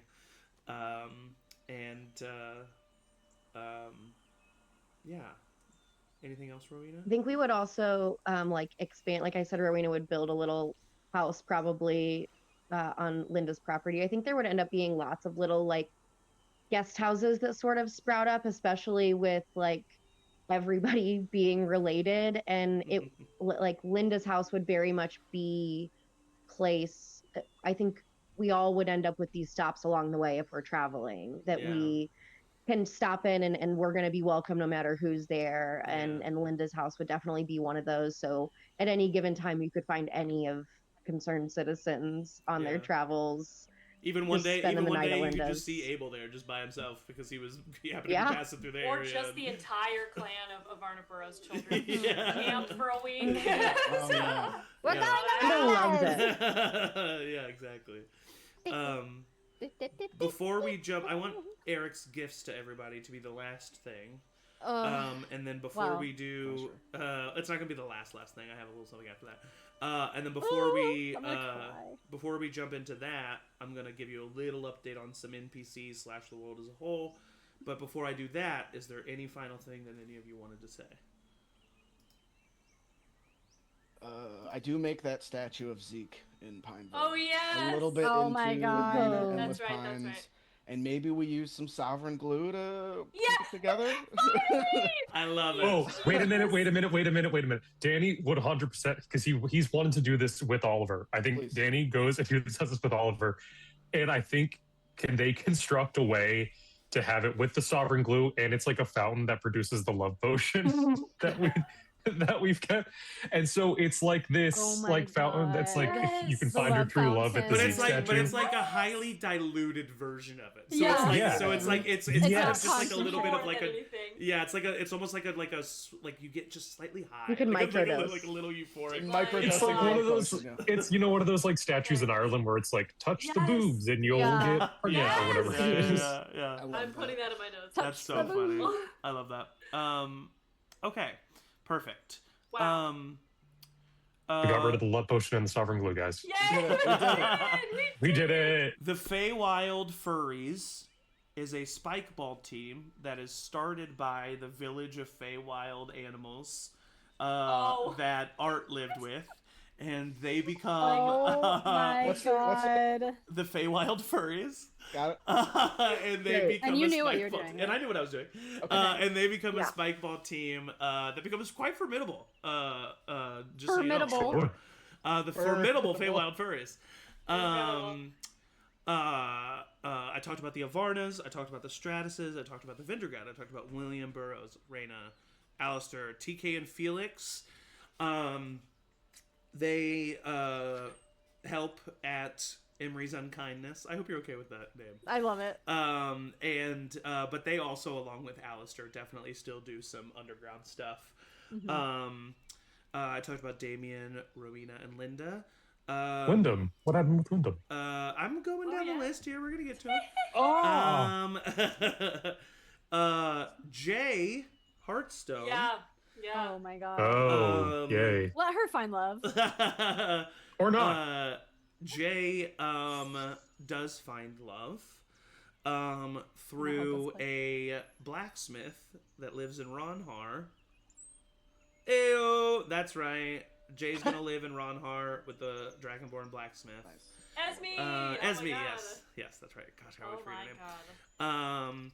Prince Savian takes up his father's mantle as king for a short time as he helps establish the Council of Savonia, inspired by the events of everything that happened, so that citizens can feel heard. A council is started. One of the members on this council is Edomir, the remaining twin whose brother was killed by Muldrax. And Wyndham also becomes a member of this council. Wow! And he finds purpose in making this city something that is run by the people. And really focuses on helping the people. And even when Danny's not there, the crime rate's not too bad in Savonia. Also, I skipped somebody. Where did they? Oh, Reginald, Knox, and Son. They, along with Vincenzo, open up the Concerned Citizens Museum Bed and Breakfast. Oh my God. It is on the side of our old home. It is at the side of your old home. Oh my God! It is 100% a cheesy, extravagant shrine to the I don't officially put my name to this. Oliver unofficially chisels your name into it. There are CCBMB. little There are little like gargoyle type statues made of all of you. There are artifacts that are framed and put in. There are dedications. There are all kinds of stuff. Oh my lord. Yes, Angie. This might be morbid, but I would love if we used the shells of the constructs that Oliver's dad was making as like animatronics of the concerned citizens in the Yes, that's happening. That does happen. Like a Hall of Presidents style. That does happen. Yes. Danny would sue for image likeness breach. In the Battle of Moldrax. Yeah, literally, it's like that vibe. By the way, Reginald and Son continue to be and have always been together. Good, that better fucking happen. Something you never discovered. But we do. Because they're professionals. Because they're fucking professionals. We knew because of the dream. Oh, that's true. That he loved that's her. And right. they died in each other's arms. And they died in each other's arms. Yeah, yeah. Okay. But they help run the place. Vincenzo becomes the face of it. hell yeah. And refuses to let a guest leave without knowing that he is Oliver's best friend. He constantly says that he is Oliver's best friend, and that when Oliver needed someone the most, who did he turn to? Vincenzo. And he always tells that story. That's true, actually. He's not wrong. And he definitely caters the wedding. And he definitely tells the story of the angel and the souls and everything. I mean, these are normal-ass people whose lives were forever changed by you. They basically start worshiping you as gods. Yeah. But nice. Still never fail to be incredibly respectful whenever you see them, and are definitely visit whenever they can until both of them eventually pass of an old age, as they were already somewhat old when it began. And then Knox... We'll be at the funeral. Yes, of course. And then Knox ends up taking it up by himself, and he continues to run it along with Vincenzo. That's crazy. And yeah. Are there any other NPCs that you would want to know about? If you think about it, you can ask during the talkback too. Yeah. You covered everybody we've ever talked to. I know. Right? Arcane Andy? Okay, yeah. Arcane Andy becomes a professor at the SEMA. That's Professor Arcane Andy too. Professor Arcane Andy. Professor Arcane Andrew. Dr. Andrew. And I think that he is the person that was constantly riddling you with invites and letters to lecture at SEMA until you eventually gave in. I just cannot stand it anymore. I can't stop this poor man. He's filling up our mailbox. I know, it's too much. Every day you got a message from the sending stone thing from him. I keep on building a bigger mailbox and he just sends more letters. I know. Amazing. Boldreer Cobblepot becomes Copperbolt, sorry. Becomes and the seal doors. A member of the Council of Darioth. Wow! Danny's pissed about that. Fair enough. No, I forgot about Kelsey said the Sildors, and I totally forgot about them. The Seal doors as well. So, becomes a member of the council. Good for him! Helena Sealdor and oh god, what's her daughter's name? Liana Sealdor. Because Helena was with Boldreer, right? Yes, they changed their last names to Copperbolt. Oh my god! And Helena and Boldreer get back together. Helena and Boldreer get back together, and Liana helps as much as Emory will allow. Emory's unkindness. I think I really put her through the ringer. Yeah. And also just to get her trust. Ends up staying together with Nessa Granger. What? So that's always an awkward interaction when Emory sees Liana and Nessa. Okay, can I say, I feel like, listen. Yeah? I feel like Emory would be so happy that she found someone. Uh-huh. And I feel like that would piss Nessa off.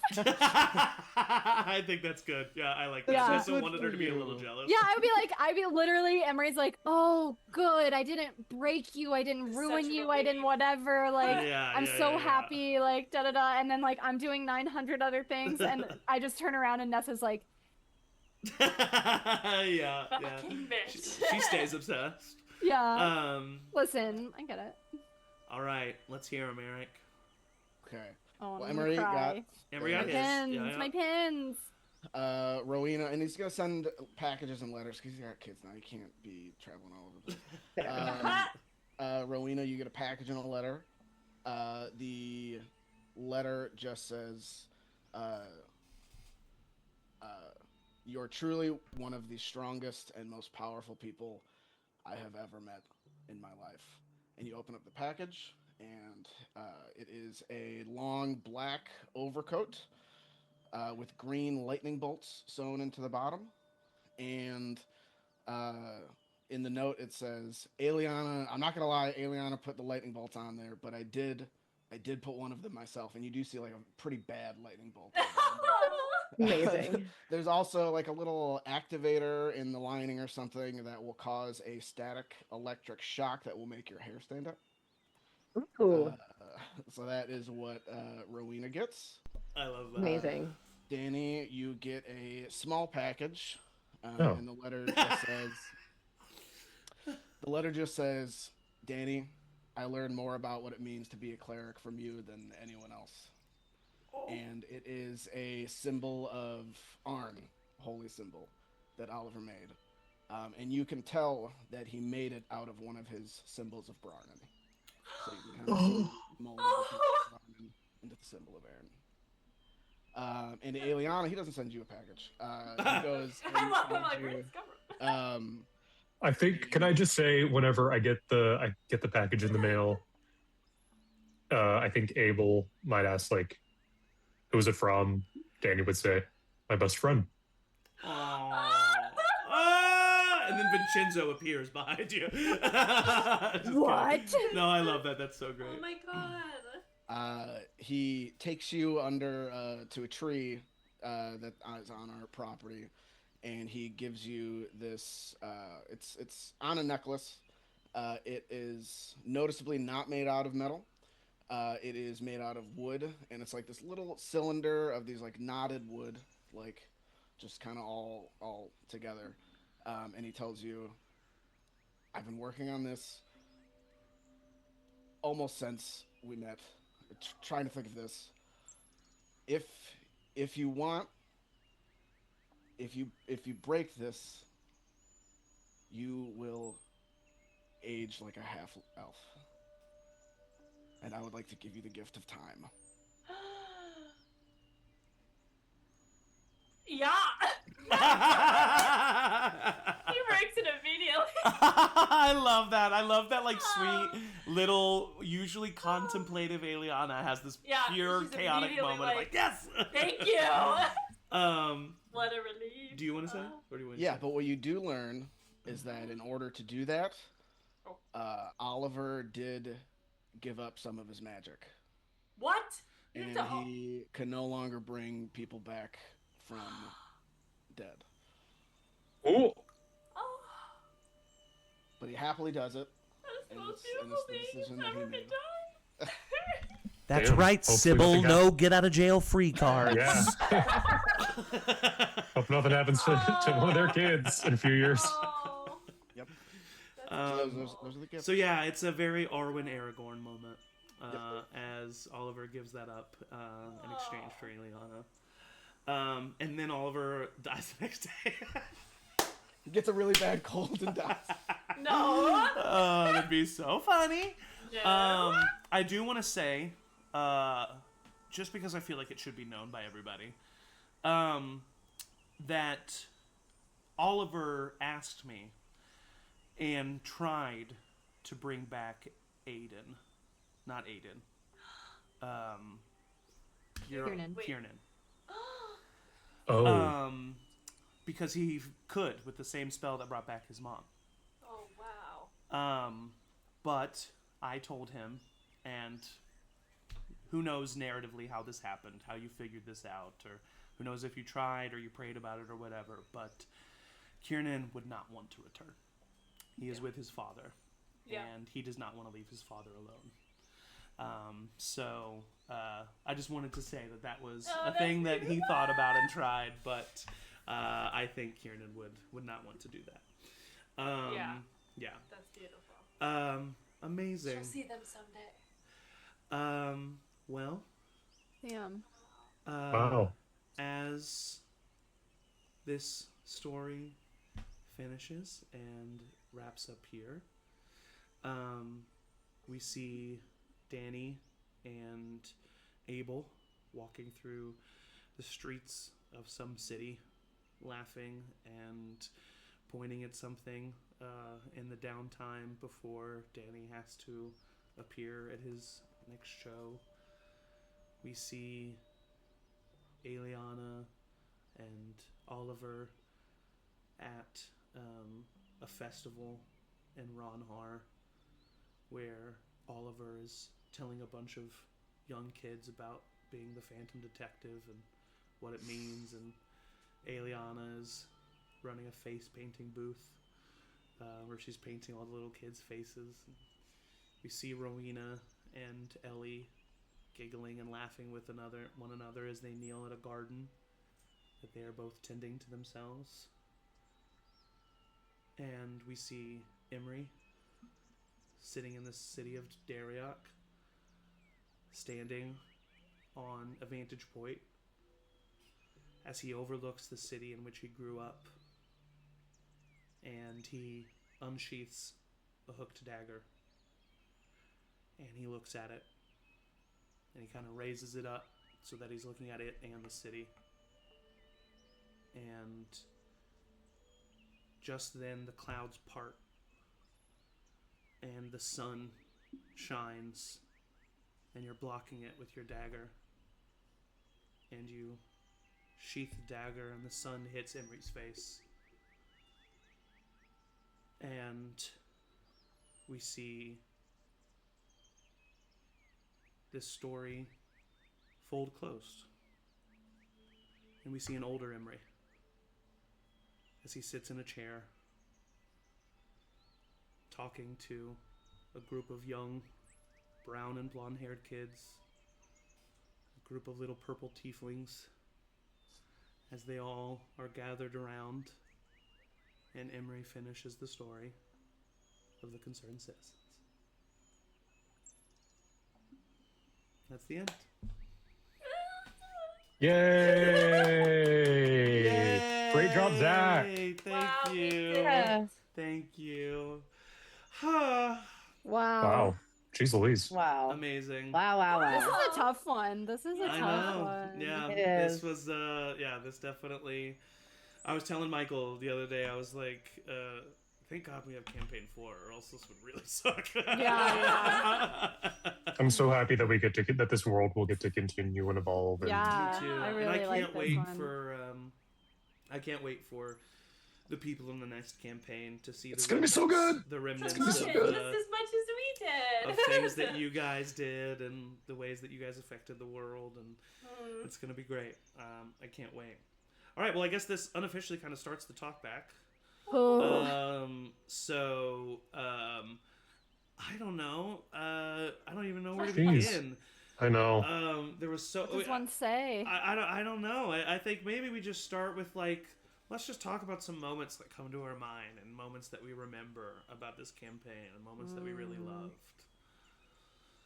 I mean, the Night of Spirits will always be one of my favorite things that we did. Yes. Like, that was such a fun session. It was so. I mean, it ended with Zeke dying, but Yeah. Oh my up God, until it then, it was really Yeah, but that was fun. more so, like real life had to happen. Yeah. But still, it was But up until yeah. then. It was a really light episode. Phantom Yeah. Detective, The all that Phantom- stuff. Eric falling in love with being the Phantom Detective was just, it was such Give a me a good badge bit. and I will flaunt it. It was such Danny's a good sexy cowboy outfit. bit. Yes. My God. Your obsession, Ah! this party's Iconic. obsession with outfits was so good. Uh-huh. It was so great. gotta New look good. though. You Huh? gotta look good. Shopping and getting a good outfit, I feel like, has made its way into every campaign we've had in some way. Sexy wind chimes. Sexy wind chimes. Always. Yeah. I love like this is kind of a general observation, but this campaign felt really like alive in a lot of ways. This felt like obviously we are a really role play heavy group, but this one felt I was living with you guys. It was lived it was in. The so world that lived in. clear.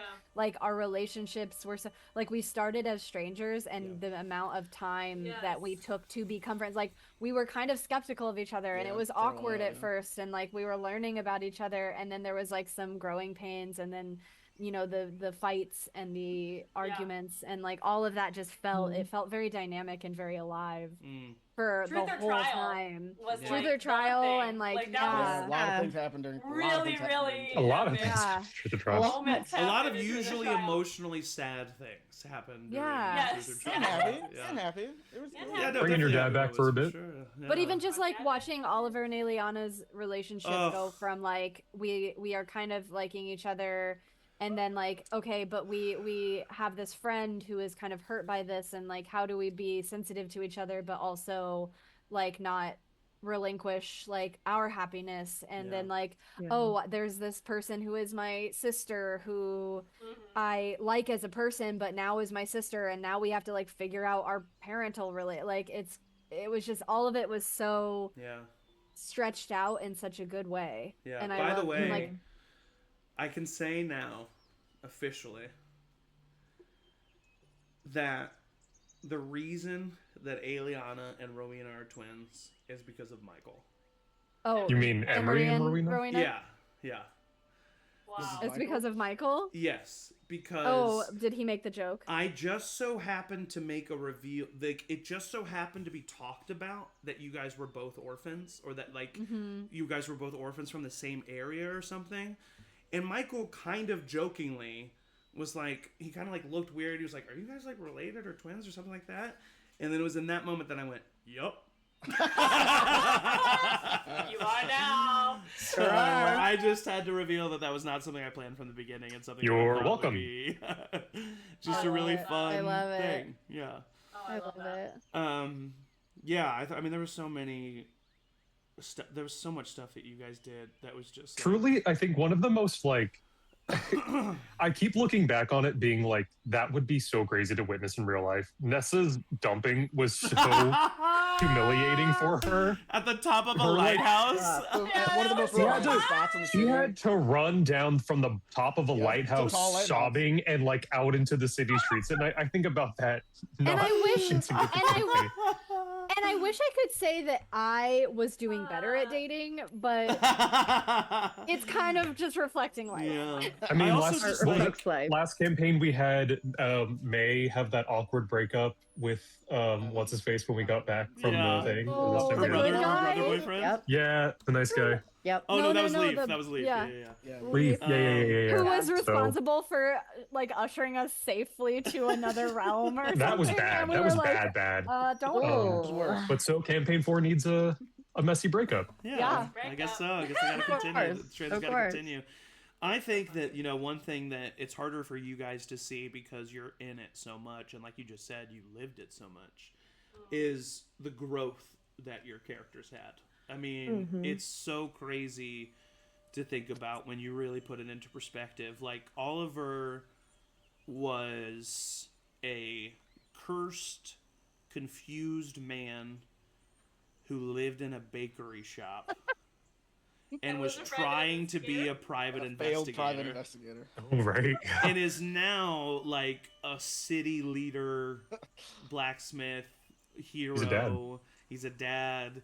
Aeliana was a graffiti artist. No, an accountant masquerading as a graffiti artist by night. No. A graffiti artist masquerading as an accountant is what you were doing. Try living her bad girl era. So sad. Being a bad girl. So sad. To just like find out that love is her magic, and to find out that like that's what, and to see your magic go from black to colors, and and to see that growth, and to see Emory be this like kind of naive killing machine in a way become and ended just a killing uneducated killing machine, an educated, wise killing machine. Oh my God. I wasn't killing. No, but you were like, Emory genuinely like grew up with this campaign. Like, Yeah. I mean, like Emory matured throughout the events of this campaign. Rowina, Rowina came into this campaign being incredibly shut off, incredibly just like stoic and incredibly aggressive in a lot of ways, and ended up being one of the like softest members of you guys, and then obviously, I mean, Danny was a drug addict. Danny was coming in like drugged out of his mind, didn't really care about anything or anyone. And then like, I mean, now he's like a vigilante, like, I mean, you know what I mean? It's just like the growth that you guys went through. It was just so cool to see. It was so cool to see the relationships grow. It was so cool to see you guys organically become a found family. Like, genuinely, like, you guys were so good at role playing and you were so into it that you had every phase of it. You had the awkward first getting to know each other. You had the, oh my God, we all have so much in common. We're actually pretty good friends. And then you had the fallouts. And it's at the fallouts where you usually decide, okay, these friendships aren't worse, or these friends aren't my friends, they're my family. And that's what you guys did, like, just literally organically. Those fights were intense, and they were enough to make us in real life like connect with each other at the end and be like, hey, is everybody good? Is everybody okay? But it's just a testament to how in it you were and how much you really lived it. And you came out on the other side of that and grew stronger because of it. And Emory and Danny became so close because of that. And I felt real feelings when I not at Michael, but like as Angie to Danny. Like I would like leave sessions and I'm like, man, I am fucking pissed at Danny. And then I was like, oh, this is fun. This is therapeutic. Yeah, it's cathartic in a way. Yeah. D&D is not just about experiencing all the positive emotions that you wish you could experience. Sometimes it's about experiencing negative emotions in a safe space. It's about experiencing emotions that are hard to experience in a place where you're not going to actually be hurt by experiencing them. Which is so beautiful in a way. And I'm really proud of you guys for exploring that side of it. And I hope we see more of that in Campaign 4. So really be mad at your fellow party members. I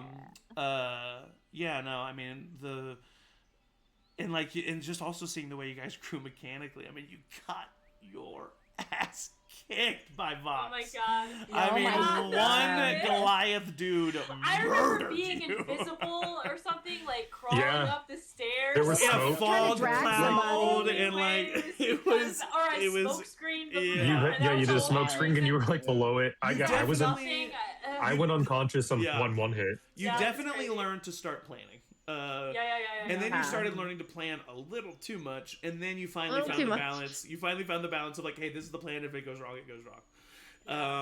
It was just genuinely, there was such growth in so many areas in this season.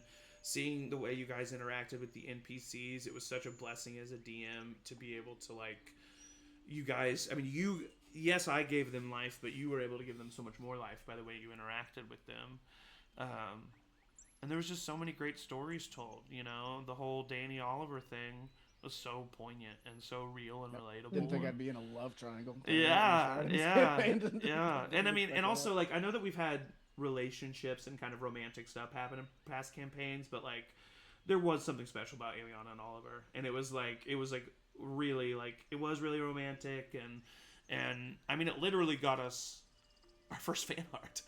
I mean, I was gonna. I want to the thing I wanted to bring up, which I feel like you are already saying, is like, B really did make this campaign special in so many ways because like I wish she was watching. I don't think she is, but yes, someone clipped this. Yes.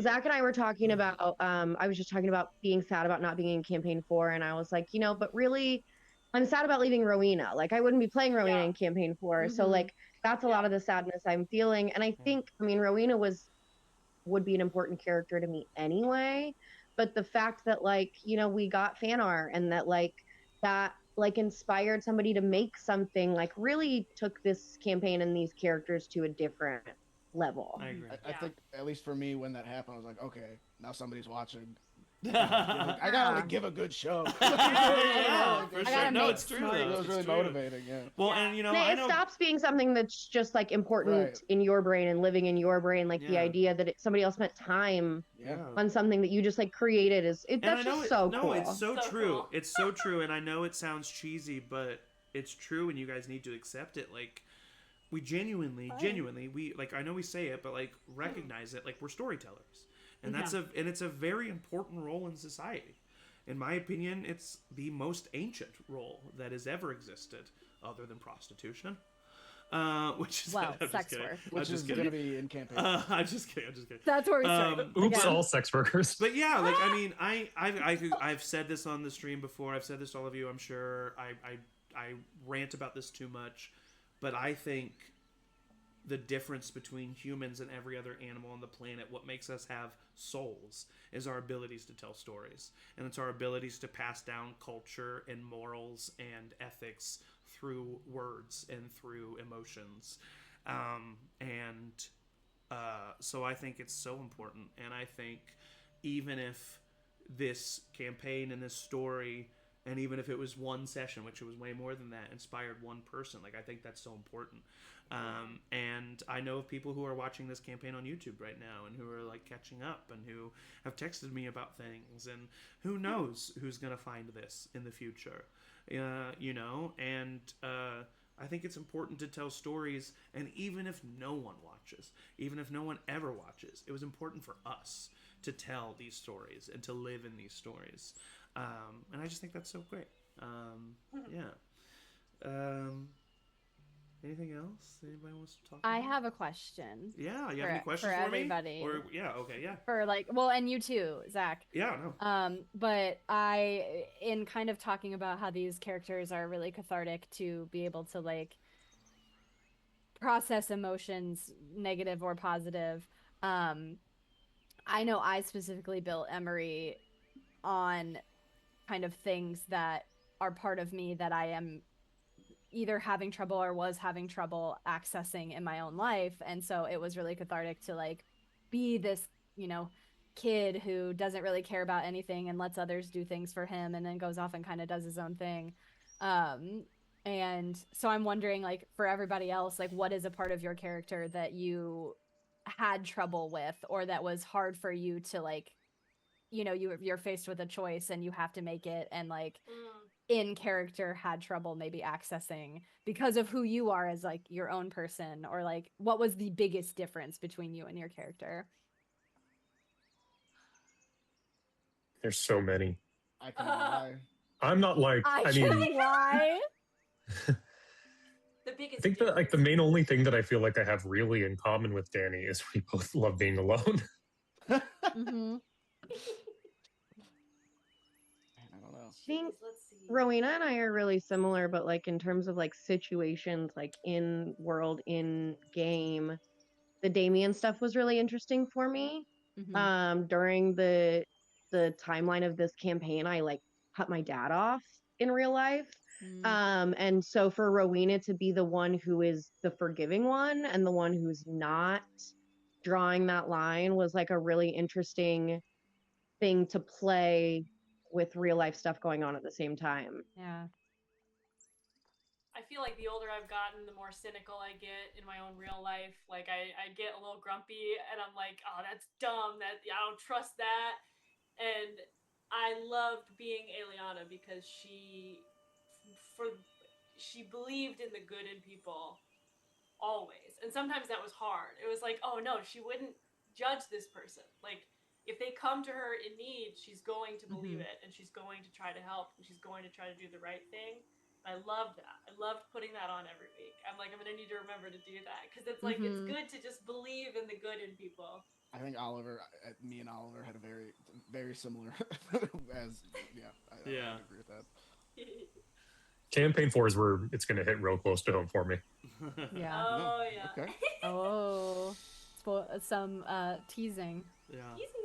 I guess we can Campaign 4. reveal that you will see Michael and Angie in Campaign 4. And you will see my face as well, obviously. I'll still be the GM. Whoa. Surprise, surprise. You mean Brennan Lee Mulligan isn't taking over our down screen our too? I wish. He's too busy with Critical Role. And all of everything. And we will be joined by JMO, Matt, and Sophie. But obviously, Kelsey, Eric, and Emily will hopefully not only guest in Campaign 4, but also you'll see them in plenty of other Charmed Persons products, and they're not going anywhere. And if they do, I'll find them. Yeah. Any other questions, or it's okay if you don't have it. It was great. This was really wonderful. Yeah. Zach, what was your favorite part of the world? Yeah. Oh, yeah. My favorite part of the world? What was your favorite thing that you built in this world for us? Oh, gosh. Oh, no. Or you could say what you're most looking forward to in Campaign 4, taking from this with you, too. One thing I will say, I am proud of the beginning of this campaign. Not that I'm not proud of the end of it, but I just... It's so good. The start with Dariok and the seal doors and the mystery of it all and the slow burn of it all. Dick Snatcher. And, Woof, the Dick Snatcher. Dick Snatcher. Which I hated that guy. I genuinely, like... I was trying to make it, like, morbid and disgusting. You did. And I did, but then, like, it ended up being, like, a funny thing, and I do regret making him take dicks. I do. I regret it. I wish he would have just killed people and not taken dicks, because he would have been Wouldn't have been the same. He would have been a more formidable villain. We hated him anyways. He was out there doing his I've ever hated an NPC more. So I mean, Yeah, I think I'm proud of that. Yeah. Oh yeah. And we saw some nasties, but like it's something so human about like Because he wouldn't go away. Yeah. He just he kept got killed. showing up and being like, you can't do anything, you cockroach. can't touch me, and I just hate that shit. I hate the whole like, I'm so powerful you can't touch me easily shit. kill him in half a turn. Like, it would take Oh, I know. Yeah. well, and We the fact couldn't. that he just like I think like not to bring it back of like something that stood out, but like that whole segment that we had, Zach, where we talked about like me being paralyzed or like or like whatever. With the cat. Yeah, with the cat, like the fact that he just turned into a cat just so that he could like get into our like space, and like that's horrifying. Like that's even worse than a dragon. Like someone who can get into your safe spots and like knows you and like it's real. Because it's real. Like it's so Yeah, there was, to be honest with you, the reason why Henry was created was because in the first campaign of Critical Role, they were dealing at the end of the campaign with Vecna. And Vecna is a very powerful magic user. And they were very powerful heroes. They were like in the upper teens of their levels. And so he was obviously very aware of them. And he would constantly just appear around them through illusions or actually appearing there, and would just taunt them and fuck with them, and I really liked a villain doing that. I really liked a villain doing that, and kind of like reminding you of your place and reminding you of an overarching thing. But I couldn't bring it to myself to find a justification as to why Muldrak would bother doing that, and so I created a little messenger boy. Well, and the fact and I that leaned into Muldrak, him being a dick, you know. And the fact that Muldrak, like, he was so pestering to us and so harmful to us, and then Muldrak was like, "Oh, yeah, he fucked up, dead."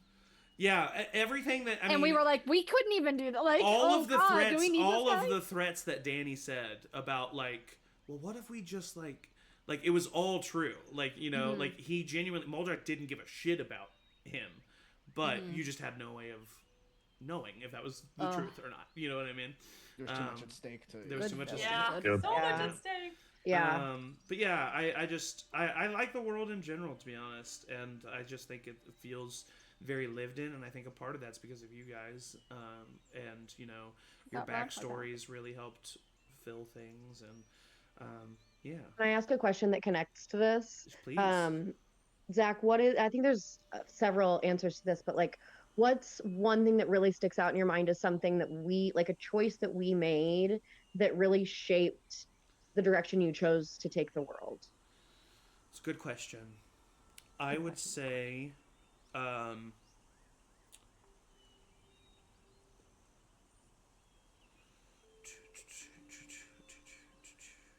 Danny's cowboy outfit. Change the world. Obviously. Save the cowboy, Change save the the whole world. Yeah, I think that's it. Oh, you're mute. Oh. No. Sorry, it's a hard one. Yeah. There's so many things that you guys did that were unexpected and that changed things. Or that like put you in a position where you had to like really make a decision about how your world works and how it doesn't. Like, yeah, for sure. I mean, other than just like the mechanical things that you guys would do, where I was kind of forced to be like, okay, but what does that look like and what does that mean? I would say is honestly the moral debate that you guys brought to the whole Cavaxian thing. Yeah. And the fact that it wasn't just black and white, these are the bad guys. And because that's easy, you know? And so I decided to really lean into that. And the backstory of the Cavaxian Empire invading because of what happened to them centuries ago was added because of that. And so I really liked that Emory had this theme, especially in the first half of the campaign, of like what is morality and what is black and white. And so I think you guys exploring that made me explore it in the world. Yeah. good answer. Thanks. Good answer, Steve. You're welcome. Good answer. Good answer. No, I love how magic turned up in this world. I think that I had so much fun because my bard subclass was homebrewed. I made it up. Yes. I was like, I've never played bard before. That's why I made the character. But I was like, I don't want to be a bard that anyone else has done. I want to do my own thing. Yeah. So then I was like, oh, what if it was a painter? And like the fact that ended up kind of growing and expanding. Oh, well, and that's the thing too. You know, the artist mages. Visual of how that. Like just the way it was very fun to work with everyone in UZAC on like how this manifested in the universe, how the colors worked, and I feel like playing off of you, Eric, and like how our characters ended up blending the magic, like the color and the hammers, and just like the fact that these visual symbols kind of built as the relationship built. I thought that was so cool. I loved it. Like such fun with that. So. Yeah, it was really. I think we overall. We did a good job of, and Zach, I think this is to your credit, of specifying what each of our magic really is. Like in the past, there's been little flares that each character has, but I feel like we really like knew what this stuff looked like, and we had a really good visual, and we had fleshed out like what each of us could and couldn't do in a way that I feel like we haven't in past games. Yeah, well, I also feel like you knew felt different. Yeah, it each felt different, and I also think you each very clearly knew the origin of it.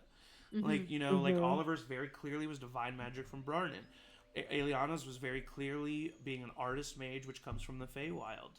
Rowina's was very clearly sorcery magic that comes from a curse from an ancient ancestor. Emory's, when he had it, was very brief, but it was his lineage and what that was involved. And, you know, Danny's obviously was very clearly from Arn, and that was always very attached to that. And, you know, so it was just, I agree with that. I like that as well. I feel like this world has felt the most defined out of all of my campaigns, and that was partly just because I didn't rely on. That was partly because I didn't really rely on myself to come up with it all, and I you know, took your inputs, and I was like, what do you think that looks like, and what do you think this is? And you know, the artist mages being a whole separate sect of mages was not something that I came up with this at the beginning of this campaign.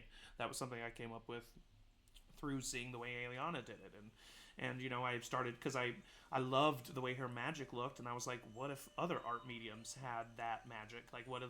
And so that's why I came up with like her mom being like charcoal magic, and it looks like, you know, like a sketch and stuff like that. So cool. And you know, it's awesome stuff, and that all came from you guys. Yeah. I know I have two sessions that kind of stick out in my mind, and a bunch do. But the one was when we went to go see the show about the Paramount. And maybe it's because that was like our first, like, we rescheduled it and it was at night and it kind of felt different. Yeah, it did feel different. Session. Yeah. And then the one where we went into the Compass and like saw all those terrible things, and I felt like his performance in that was fantastic. Wow. Just having to deal with like seeing the worst things, your like fears and everything. I thought that was intense. I always love a mechanic that makes you face yourself in such a physical way. I really liked that, and I was really, I mean, even that, you know, that show about the Paramount, that came from, you know, that wouldn't have existed if Michael didn't have a character that was a dancer and like performed at a theater, you know, and so like it was just so cool that you guys like all informed the world so much. I really liked that session. I really liked the session where you all, I'm trying to think of where that was. Was it in Waldriar? You had a night where you kind of just all were, you just drank and just like had a good time together. Oh, I think that was that in Ronhar? Was that or no, that was when Ronhar got destroyed. Wasn't it? No, it was the first time you guys were in Ronhar when you went there. Yeah, you went there that night. You were with Xander, and it was right after you guys met the woman Eva Thorne, and you went to that bar with the former adventurers, and you guys just like. Oh yeah. It was nothing really big happened. You just were like joking, and you had like a really good time with each other, and it was just cool to see. It was fun. I re-listened to the one where we were at the orphanage way back, like episode 6 or something, like very when early, you and Oliver had to like pretend to adopt a child. And I was like, God, the parallel of this though, because I listened to it and we're sitting in there with this woman, like, I don't know that he can't lie, so he keeps being like, well, I don't want a kid, and she's asking us like, what do you want in a child? And I was like, the fact that like now they're together and married and have 5 children, I think that's so beautiful. That is funny. And I was like, I didn't even know that those little parallels exist. It's amazing. Like, it's so cool. Like that's what I'm saying. Like you like, we've lived in it, so it's hard to tell. But you guys spent hours upon hours with these characters and growing them and telling their story. Like it's so much happened, and that kind of reminds me of like there were so many funny moments with this campaign. I mean, oh my God. It was really like from the very beginning with the nat 1 on an insight check of a squirrel. The squirrel. Jesus. Squirrel, man. I think I have. I think I wrote like. Because I got up to the when we met Xander. Oh yeah. But like the coffee tea thing. That was like Danny and Emery's first thing. The whole custard thing. Oh my God, being obsessed with custard. I loved you bringing Sophie's character from the one shot back, only to have Oliver have just a vendetta against that rabbit. Oh yeah, what happened to what happened to Wackety? I think Wackety's dead. I think Oliver found out where that rabbit is, and it is dead. Oliver gives up killing, man. After this, he's just never kills again. He leaks he doxes the rabbit. And he doesn't kill him, but he's a pretty wealthy man. Okay, You could hire someone. Yeah, that's true.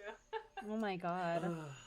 Yeah, there's so many moments that genuinely made me tear up laughing. So good. We did say that Emory, oh my God, remember Emory drunk in the bathtub and breaking his arm? Breaks his arm. My God. Oh my God. That was a sad, dark plotline of like drinking to wine. Yeah. I totally forgot about that. That was so dark. That was this guy's that's drawing came from though. Yeah, that feels like a different campaign. Yeah. It genuinely feels like a different campaign. That's crazy. I have all these little to-do lists in my notes. Or like, remember when you guys like, just like, I don't know, just like moments are picking up to me. It's just like when you guys were traveling on the north and the wandering peaks and Ember just landed in front of you. Oh my God. Just this like, giant red dragon, you know? What was the guy's name in the Feywild that was weird? I can't remember his name anymore. That I love. Oh, Sir the Knight? The old guy. No, the weird guy who got eaten by a bird. Catman? Oh, the Catman? Oh, yeah, the Catman. Oh, I miss Catman. Catman was not an old guy. We found him dead in the... Catman was simply a naked man who thought he was a cat. Rest in peace, all of our horses. And Danny, oh yeah, Frida. That was so funny. Freya, I mean? No, Frida. Frida, okay, it was Frida. Yeah. Frida. There was definitely some times where things got left behind, things got forgotten about. and had to be retconned. When we weren't paying attention to the fires, oh my god, we forgot that there was going to be another fire, and then there was a fire at the sea salt suites, and then poor Wildro was. I was like, there was a couple moments where you guys really you had like really a consequence moment. Yeah, we were like, oh no. Yeah, for sure. Oh, hold on. I'm adding one thing because now I'm just kind of scrolling through my notes. Also in Ronhar now, there is a bookstore called the Paper Anvil. Oh. Because that's a note in here that we have to now do. That's cute. Because it's next to Traveling Forge. Make that's this great. So Oliver can work on the road and make the Paper Anvil bookstore. That's when so Oliver great. does build some things. That's where he does his reading. Sorry. I like to think that he hides symbols of the concerned citizens, and maybe it's a legend if you find them all or something. Oliver like a hidden Mickey, gift. Like the hidden Mickey. Sure. That's so funny. I love that. That's that is funny. Well, I mean, this was wonderful. Very much. So Yeah. And I'm gonna leave you. Miss this group of people. It's happening. With a little tease. It's happening. Of campaign 4. No. What? So let me just get out what I wrote here. But before I read this, what'd you say? The second half of the epilogue is just the beginning. It's just the beginning. It's just we're starting. Session 1's happening right now. I just want to say, you guys are the best. I meant every word I said. The story that you guys told was amazing. I'm going to miss these characters. But we won't have to miss their impact because we will see it in the next campaign. And who knows? We can do some fun one shots in the future. You know, you never know. Tax Zaber's always fooling about in the multiverse. So crazy guy. I just want to say I love you guys and thank you for everything. And here's a little teaser. Seasons change, the sun sets and rises, the moon, still in the night sky, swirls and changes as it shifts throughout its phases. Time passes. Days, weeks, months, years. 25 years to be exact. Our view is that of a bird, flying through the sky, flying over the capital of Savonia and towards the north, over the wandering peaks mountain range. Over the sprawling, gray, cracked, and dry landscape of the Kovaxian Empire. But we keep pushing north. We fly over the swallowing marsh, a thick band of jungle and swamp that cuts the continent in half. Through overcast and stormy clouds, we continue to soar. We break the shield of clouds and erupt over a sunny, rolling, grassy field. In the distance, a glint of light that grows closer and closer, larger and larger until we see it.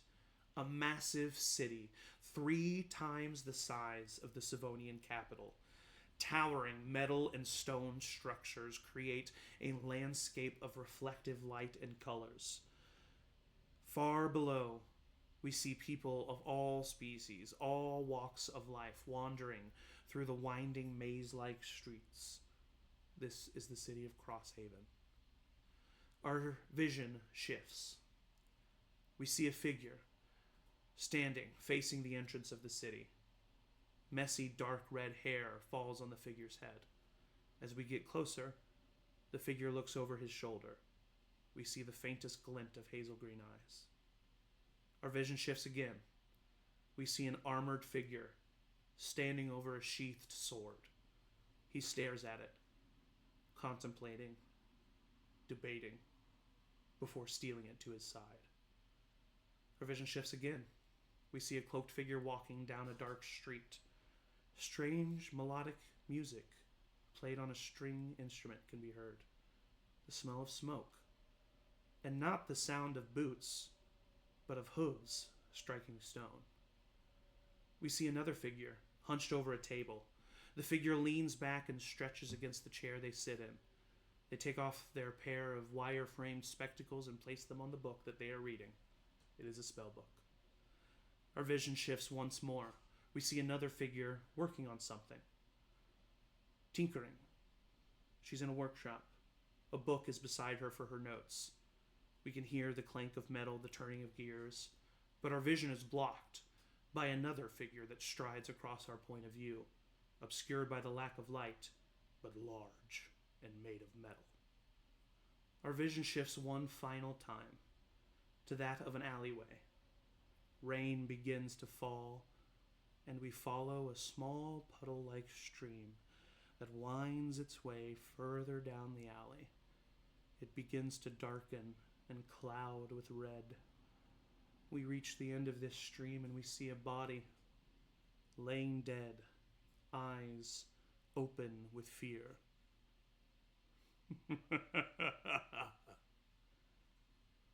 And that is the teaser for Campaign 4.